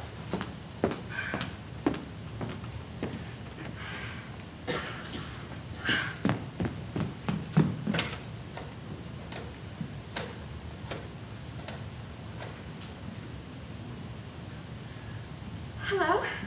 Can I speak to Miss Lanswell, please? Oh, Marcia, is that you, darling? How are you? Nothing, really. Just thought I'd give you a ring. I don't know. I just felt frightfully blue. You know how one does. What are you doing tomorrow? Oh, I see. Oh, yes, that should be lovely. I'll get a hold of Leo or someone and we'll make up a party. I'll give you a ring in the morning. Oh, Laura, I'm so glad you've come. Oh, well. What's all this? I'm so glad to see you. I think I'm going mad. Nonsense. What's been happening? Nothing at all. It's just my nerves. I can't sit still. I don't know what's the matter with me. You don't look too well. I'm perfectly well. It's just, I don't know. I can't sleep. I'm very irritable, bad-tempered. Seen a doctor? Yes, he gave me bromide. Oh, very good stuff. So absurd. I've never been a nervy woman. Never! I've never known what nerves were, even. A man who has a broken leg likely has not had a broken leg before. Why should I have nerves? You probably do too much. I can't sit at home moping all day.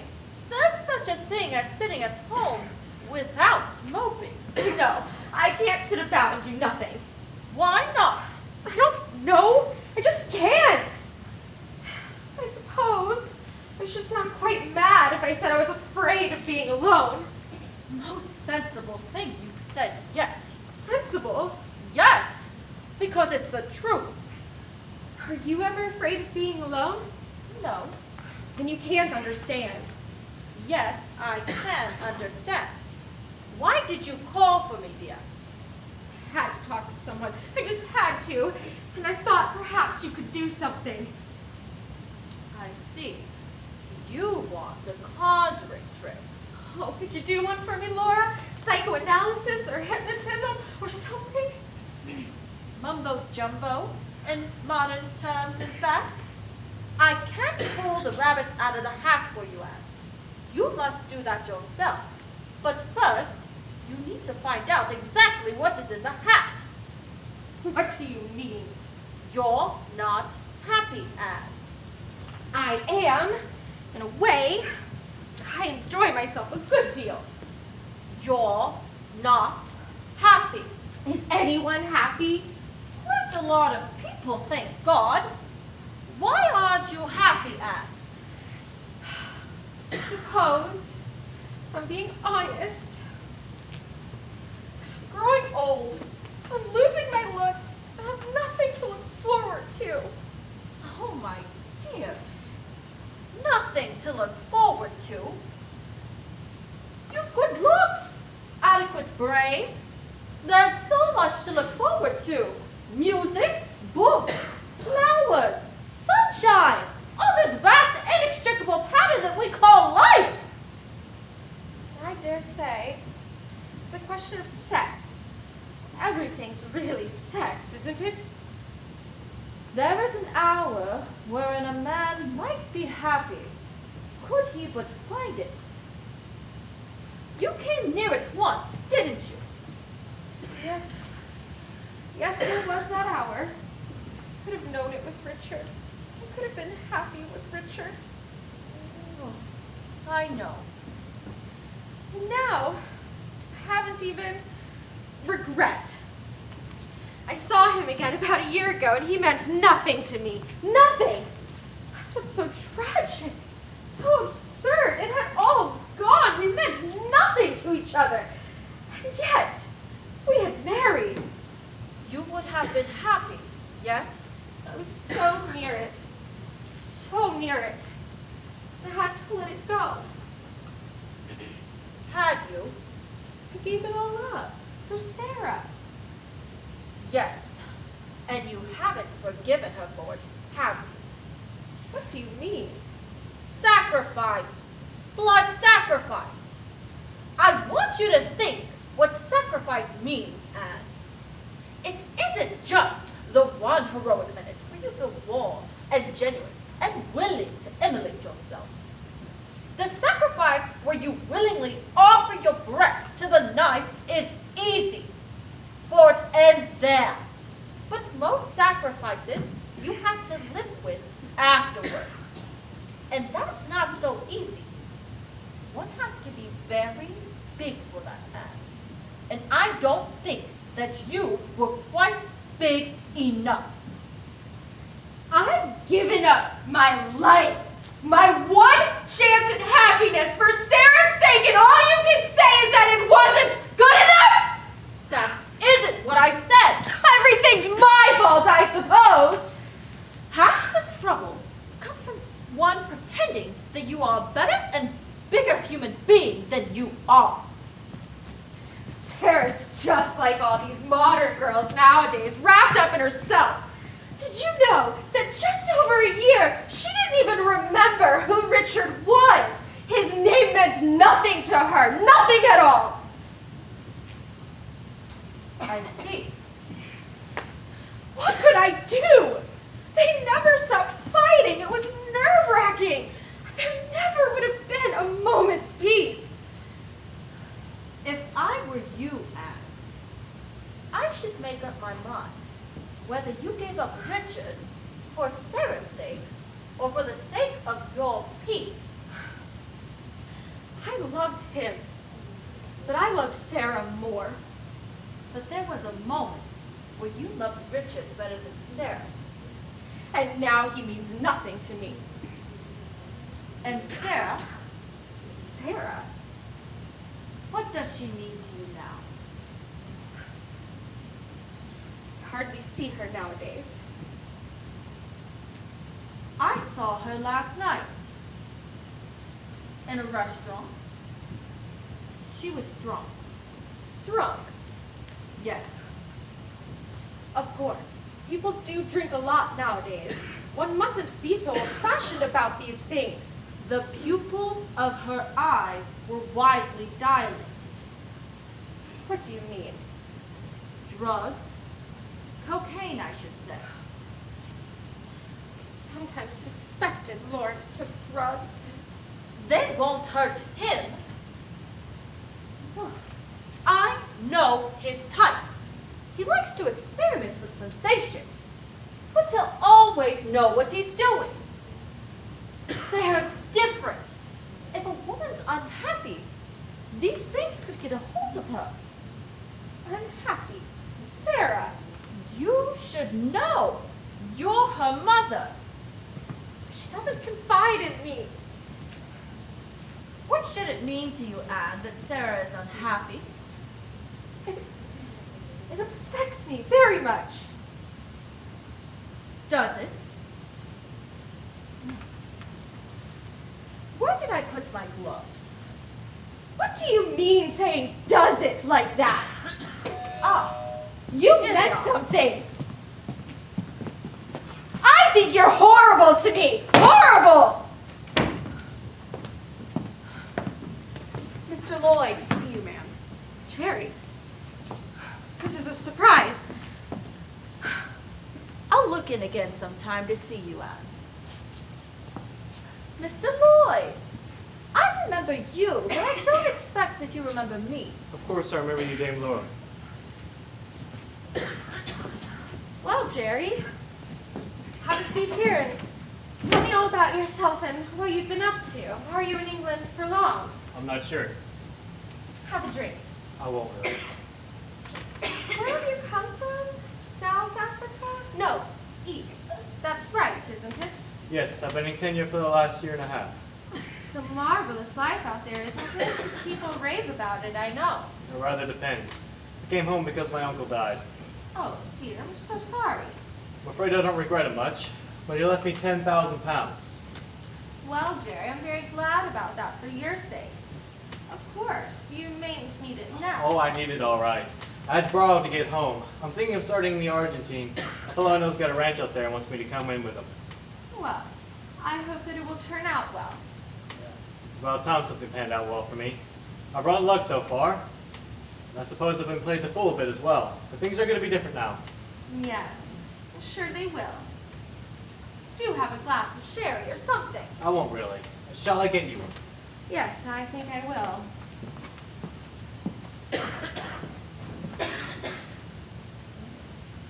I saw Sarah yesterday. Yes? Miss Prentice? Why did you let her marry that man? My dear Jerry, really? She isn't happy. You know that, don't you? She isn't happy. Did she tell you so? It wasn't necessary to tell me. I saw it at once. I only spoke to her in a crowd, but I knew. Why the hell did you let her marry that fellow? My dear Jerry, aren't you being rather absurd? No, I don't think I am, you see. Sarah matters to me. She always has. More than anything else in the world. So naturally, I care whether she's happy or not. Shouldn't have let her marry Steen. Really, Jerry, you talk like a Victorian. There was no question of my letting or not letting Sarah marry anyone. She chose for herself, the way girls do. I had nothing to do with it. Oh, but you could have stopped it. You try and stop young people doing a thing and they only want to do it all the more. Did you try to stop it? Well, of course, he's much older than He's she. a swine of the worst description. You know nothing about him. It's pretty common knowledge. I dare say you wouldn't know the details, but you ought to have felt the kind of perverted brute he is. I've heard nothing against him. Besides, I don't believe in interfering with people. He's very well off. Yes, he's very well off. But you're not really that kind of woman, Miss Prentice. Not the kind that wants her daughter to marry money. You would have wanted Sarah to be happy. Or so I should have thought. Of course I want my child to be happy, but I can't interfere. Did Sarah want to marry him? She's very much in love with him. Really, Jerry, you're being absolutely absurd. Coming here and blaming me for something that isn't my fault. I think it was your fault. This is too much. I'm sorry if I'm being rude. But I do blame you. You've let Sarah in for an unhappy marriage. I'm going to take her out of it. What do you mean? I'm going to persuade her to leave that man. What absolute nonsense! Just because there was a boy and girl attachment between you. I belong to Sarah, and Sarah belongs to me. My dear boy, you'll find that Sarah has changed a good deal since you knew her. I know she's changed. I saw that. Mother, darling. Oh, it's Jerry. Hello, Sarah.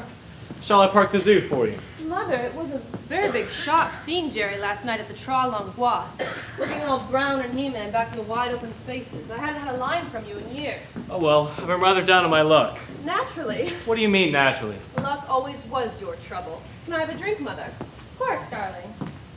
Did you forget I was going to pick you up and take you to the Bardingers' cocktail party? Did you say so? I rang up. Edith took the message. She forgets everything nowadays. Well, the other day, she never gave me a most important message. Really, it is maddening. Well, don't go off the deep end about it, darling. After all, our Edith is getting on. And I suppose the phone rings all day long here, does it? Have you come in the car? Yes. We'll take you along too, Jerry. No, you stay here and talk to me instead. I want to go to the Bardingers. I hear the decorations are far too marvelous, all done by that very peculiar Finn. Well, you go on in the car, Mother. I'll stay here and talk to Jerry. I want to hear the sad story of his life. Thank you. I'm not sure. Oh, do go along, Mother. I hear that Oscarson's colorings are really weird, and apparently the furniture is all made of unmeltable wax or something. Well, perhaps I will. Well, Jerry, what have you been doing all these years? Damn, oh. That's explicit. One thing after another has let me down. Crops have failed, cattle got disease. I know, the old sad story. The trouble is I never had enough capital. Was your uncle fool enough to leave you any money in a lump sum? 10,000 pounds. Well, don't go and do something idiotic with it. Goodbye, children. I shan't be there long.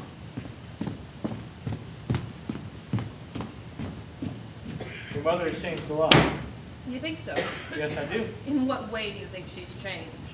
Well, I don't quite know how to put it. She's awfully nervy, for one thing. Well, who isn't these days? Well, she used to not be. She was always so calm and rather sweet. Well, that sounds like a hymn to me. Calm and sweet above the universe, smiled woman's angel face. I know what I mean. She was like that. Now she's changed. Well, she's gone a bit gay, that's all. Everyone changes. I suppose I've changed, too. Not very much. I don't think that's a compliment. What's the matter? Why are you staring at me? Do you object? You know, you're pretty good to look at, Sarah. Thank you for the compliment. In spite of the zoo and the Woolworth assortments, you're pretty much the same Sarah. Lies, Sarah. Jerry, Will you come with me to the Argentine? What on earth do you mean? Just exactly as I say. Do you mean a sort of trip? I mean, leave your husband and come with me. Jerry, are you quite mad? I haven't seen you for years. Does that matter? Oh, I suppose it doesn't. I always used to feel that, somehow, you and I belong together. I still feel it. Don't you feel it too? In some ways. But Jerry, what you're suggesting is quite impossible. I don't see anything impossible about it. If you were happily married to a decent fellow, naturally I shouldn't butt in. But you aren't happy, are you, Sarah? I'm as happy as most people, I suppose. I think you're miserable. Well, anyways, when one makes a mistake, one's got to abide by it. Laurentine isn't particularly noticeable for abiding by his mistakes, now is he? That's a mean thing to say. No, it isn't. It's true. Jerry, are you quite mad? Because I haven't stalked you around and led up to this gradually. There's no need. You and I belong, Sarah, and you know it. I was very fond of you at one time, Jerry. It goes deeper than that, my girl. Does it? Are you sure? Yes! Will you come with me to the Argentine? It's impossible. Why? Because I can't go and do a thing like that. Why not? People are doing it every day. Because! Because what? Funny how one always trots out their noble reasons first. You must know the worst of me, Jerry. There are things I've gotten used to. Things? Yes! Things! Clothes and furs and a car and expensive restaurants and a maid and everything made easy. And it's about time you were hauled out of it all. And supposing I can't, I'll see to it. aren't you going to kiss me? No, I see. I've got to decide in cold blood, have I? that's the idea. Funny, Jerry. I know I'm not much good. I made a mess of things so far. It's not exactly been my fault. It was all right when I was in the RAF. Well, that's 4 years ago now. Go on to the next thing. I brought luck, I tell you. And of course, I've been rather an ass too. That's better. I do realize you can't have, well, much faith in me, but I do believe, honestly, I do, that if I had you with me, I could put up a better show. You're so shrewd, Sarah, and you know how to give a chap hell when he's getting slack. I sound an adorable creature. I know I could make good. It'll mean pigging it a bit, and a hell of a life for you in many ways. But it'll be real, Sarah. It will be living. Living. Real. Go away now, Jerry. I've got to think. You're coming with me? I don't know. Sarah, darling. No. Please go away now, Jerry. I'll write to you or ring you up. Remember, I need you terribly.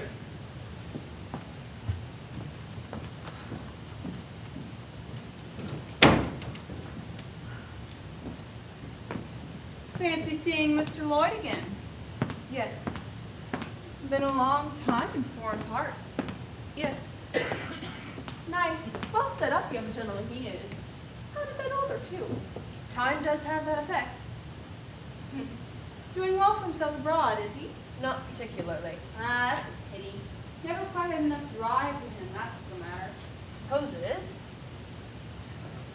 Lovely, aren't they? My furs.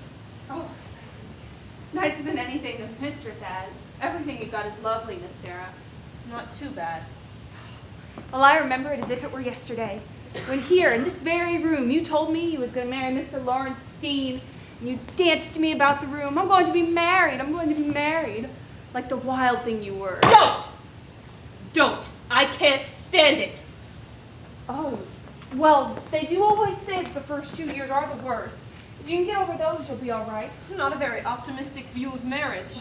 Marriage is a poor business at best, but I do suppose the world couldn't go on without it.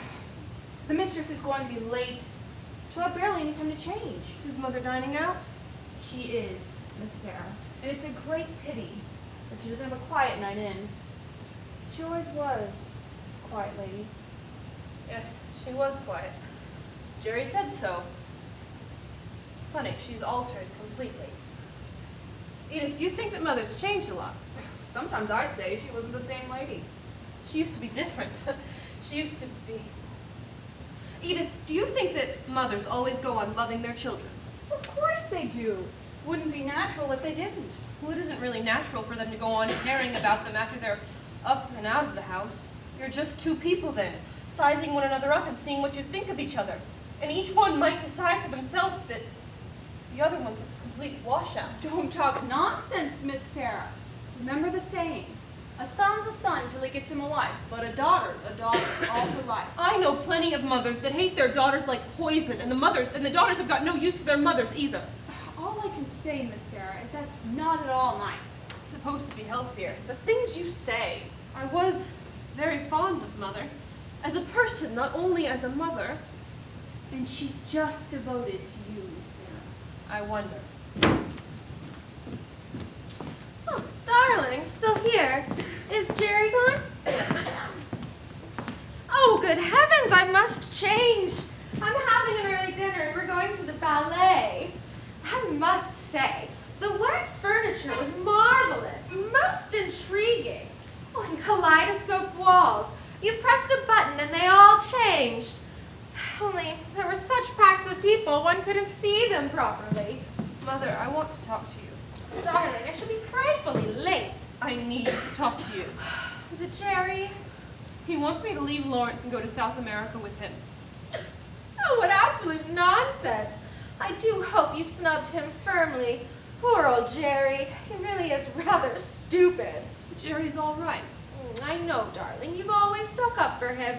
But don't you think you've rather outgrown him now that you've seen him again? Mother, you're not helping. I want to talk seriously. You're not taking this nonsense in earnest. Yes, I am. Then you're being very stupid. I've always cared for Jerry and he for me. Oh, my dear child. I should never have married Lawrence. It was the greatest mistake I ever made. Well, settle down, my dear. I shan't. My life's hell. Hell. Don't exaggerate.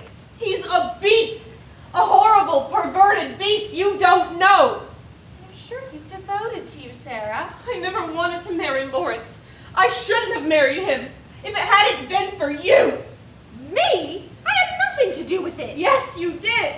I told you, you must make up your own mind. You persuaded me it would be all right. That's not true, Sarah. It is. It is. I don't care what words you use, Mother. I dare say it sounded all right. You wanted to get rid of me. Sarah, this is a most extraordinary attack. It's true. You wanted me to marry Lawrence. It's gone all wrong now, and you don't even care. I might even say you're pleased. Sarah! Yes, pleased. You want me to be unhappy. Why? Why? You don't know what you're saying. Why do you want me to be unhappy?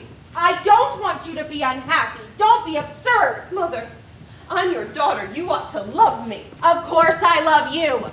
I don't think you've loved me for years. You've gone right away where I can't get at you. Children must learn to stand on their own feet. Yes, but when one is in trouble, they ought to be able to come to their own mother. What do you want me to do? Should I go with Jerry or stay with Lawrence? Stay with your husband, of course. You're very sure. My dear child, what other answer can you expect from a woman of my generation?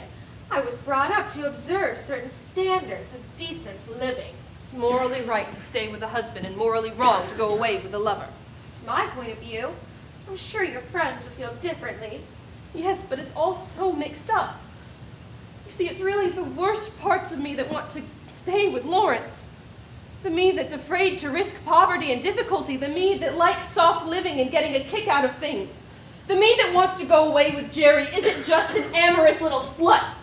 It's a me that believes in Jerry and wants to help him. There's a moment when Jerry sits down and pities himself, and that's just when he needs me to give him a terrific kick in the pants. Jerry could be a really fine sort of person. He's got it in him. He just wants me. It's no good my pretending to be impressed, Sarah. You married Lawrence with your own free will. Yes, I knew what I was doing. And you know, darling, I just don't think you're at all cut out for a life of roughing it. Sounds all right talking about it, but I'm sure you'd hate it when it came to the point, especially if you felt you were hampering Jerry instead of helping him.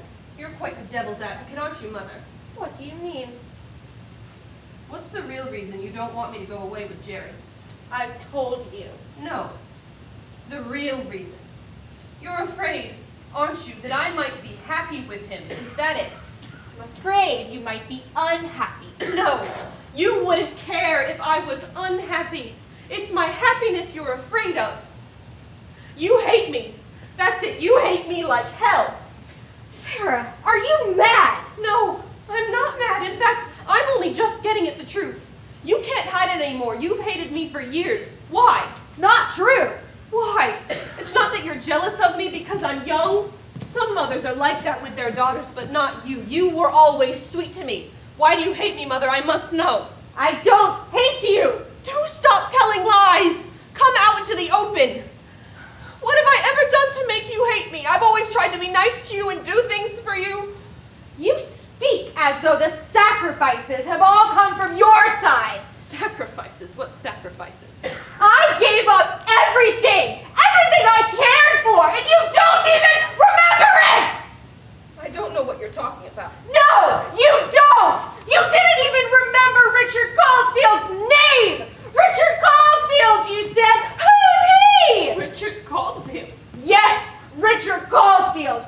You disliked him, but I loved him. I wanted to marry him, and because of you, I had to give him up. Mother! I had a right to my happiness! I didn't know you really cared. You mean you wouldn't know? You shut your eyes to it. You did everything you could to stop the marriage. That's true, isn't it? I didn't think he'd make you happy. What right had you to think for another person? I didn't know. I didn't know. We could have been happy together. He was lonely. He was simple and kind. He was the kind of man I needed to care for me. We would have grown old together. If you had wanted to marry him, you should have gone ahead and done it.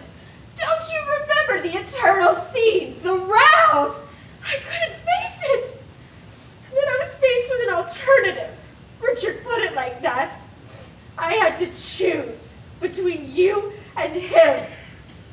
You were my daughter, my own flesh and blood, my child. I chose you. And ever since then, you've hated me. Well, we know where we are now. I suppose we do. You hate me for spoiling your life. Well, I hate you for spoiling mine. I've had nothing to do with your life. You've had everything to do with it. It's your damned hypocrisy I hate the most. Will you admit now that you're glad I'm unhappily married and that you get a certain kick out of seeing me miserable? Sometimes I felt it served you right. Splendid. Goodbye, Mother dear. Oh dear. Oh dear.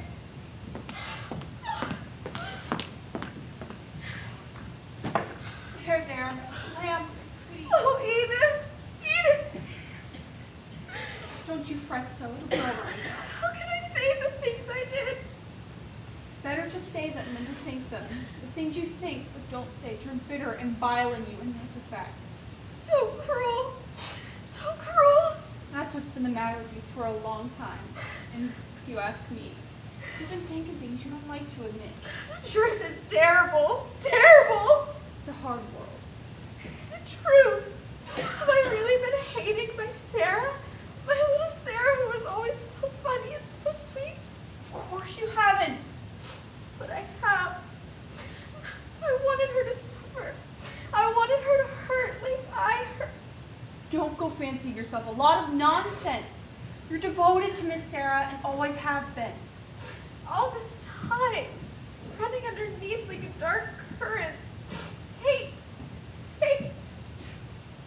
Pity you didn't have it out sooner. A good throw does always clear the air. But I don't hate her now. It's all gone. Don't you fret so. Everything is all right again. No. Never again. We both said things neither of us can ever forget. Don't you believe it? Memories are short. There's some things, fundamental things that can never be forgotten. Don't worry, ma'am. Oh, Edith, I'm so tired. I know, my pretty. I know. Mother. Sarah, darling. Mother, I was such a beast. Darling, it was me. Oh, Mother, I was hateful over Richard, quite hateful, interfering and odious. I kept telling myself it was because he wouldn't make you happy, but really it was nasty, spiteful jealousy. Never mind, darling. It's all over now. And you do forgive me? You've more to forgive than me. I now know what Laura was getting at. Laura, what did she say? Nothing, really. Just asked questions in that aggravating way of hers. I know. The human probe. The old devil can draw blood every time. She was right. She said something to me once about the smell of burnt offerings. I didn't take it in at the time, just kept on bullheaded, thinking I was so clever and wise and all the rest of it. I was so damned pleased with myself, mucking up your life and feeling so righteous about it. Jerry told me all the time that I was jealous. What an odious little beast I was. It's all over and past now, my dear. Well, the fact remains that I've messed up your life for you, and there's nothing I can do about it.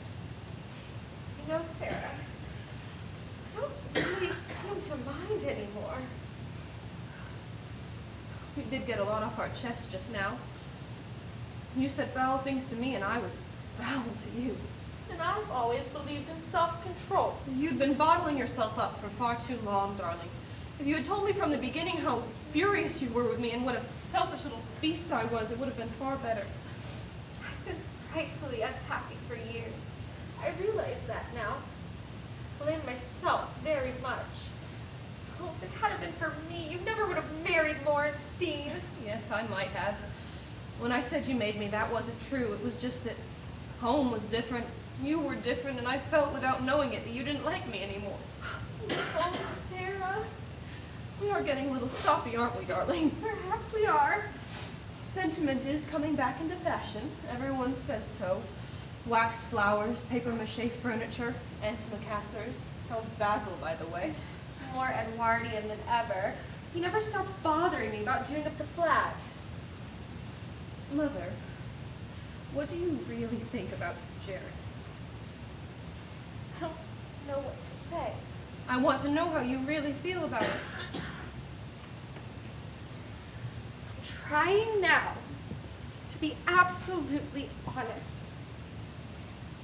I mind very much about your happiness.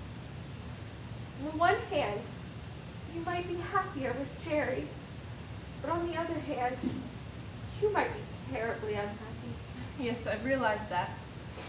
And I've still got the feeling, very strongly, that marriage isn't something to be lightly set aside. Till death do us part? I think so. Yes. I see. I'll be going.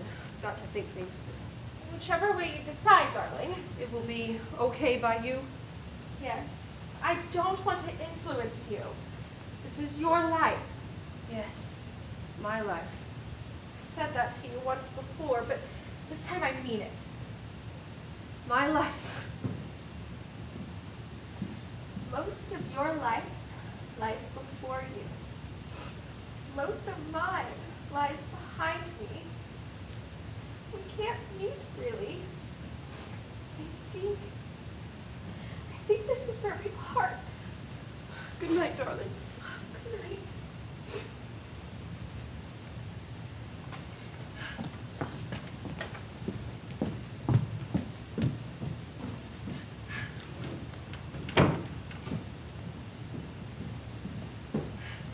You're going to be late. I'm not going out tonight, Edith. Is your head too bad? No, I just feel like a comfortable night at home for a change. There's nothing to eat. You can do up some scrambled eggs on a tray. I can do that. And a nice cup of tea? An enormous, nice cup of tea if you like. Quite like old times. I'm going to change into something more comfortable. Ring up Mr. Marbray and tell him I can't come tonight. Better yet, ring up the petite chaps and leave a message. You know the number.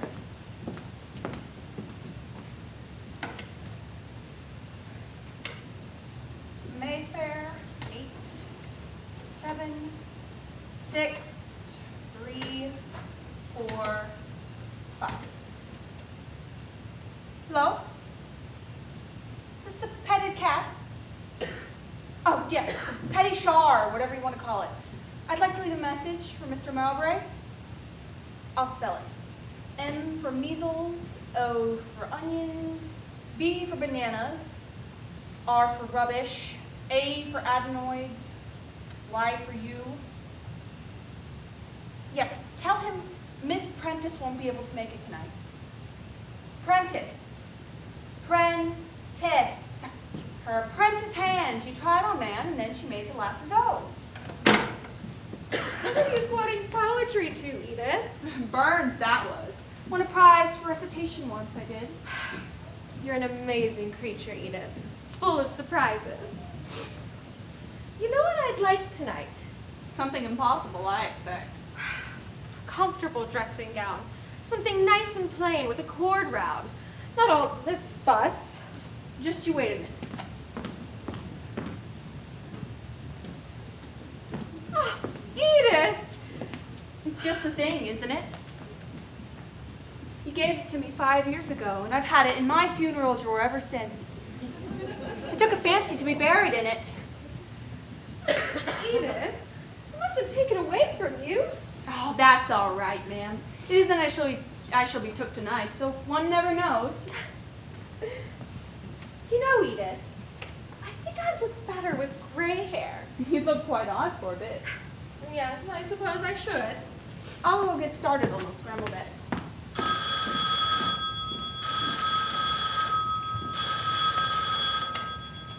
Yes? Oh, Laura, it's you. I was very silly this afternoon. I'm better now. I've seen Sarah. I should like to talk to you about it sometime. Thank you, Laura. You're always very kind. Underneath that repellent manner of yours. Yes, I said repellent.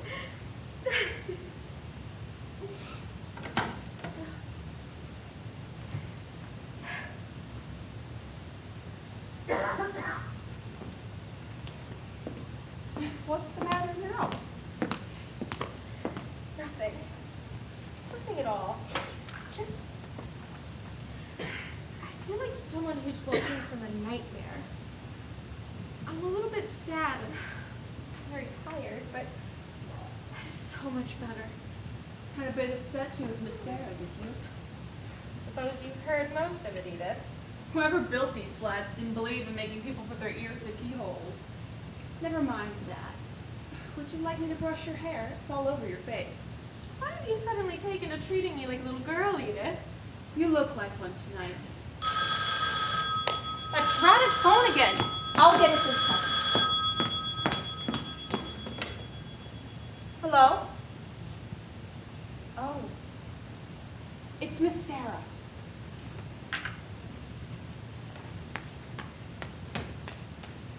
Sarah, darling, is that you?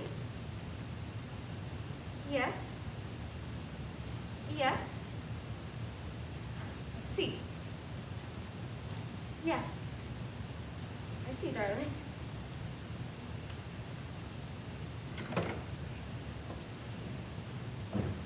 Edith. Miss Sarah's going away to South America. Leaving her husband? That doesn't seem right to me.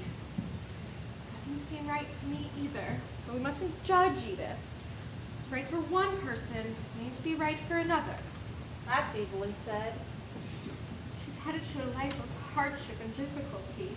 I suppose that does make it a bit less sinful. Wherever she goes and whatever she does, no one will mean as much to her as you do. She to me. We shan't see each other for a long time, I suppose, but it doesn't matter. Not really. The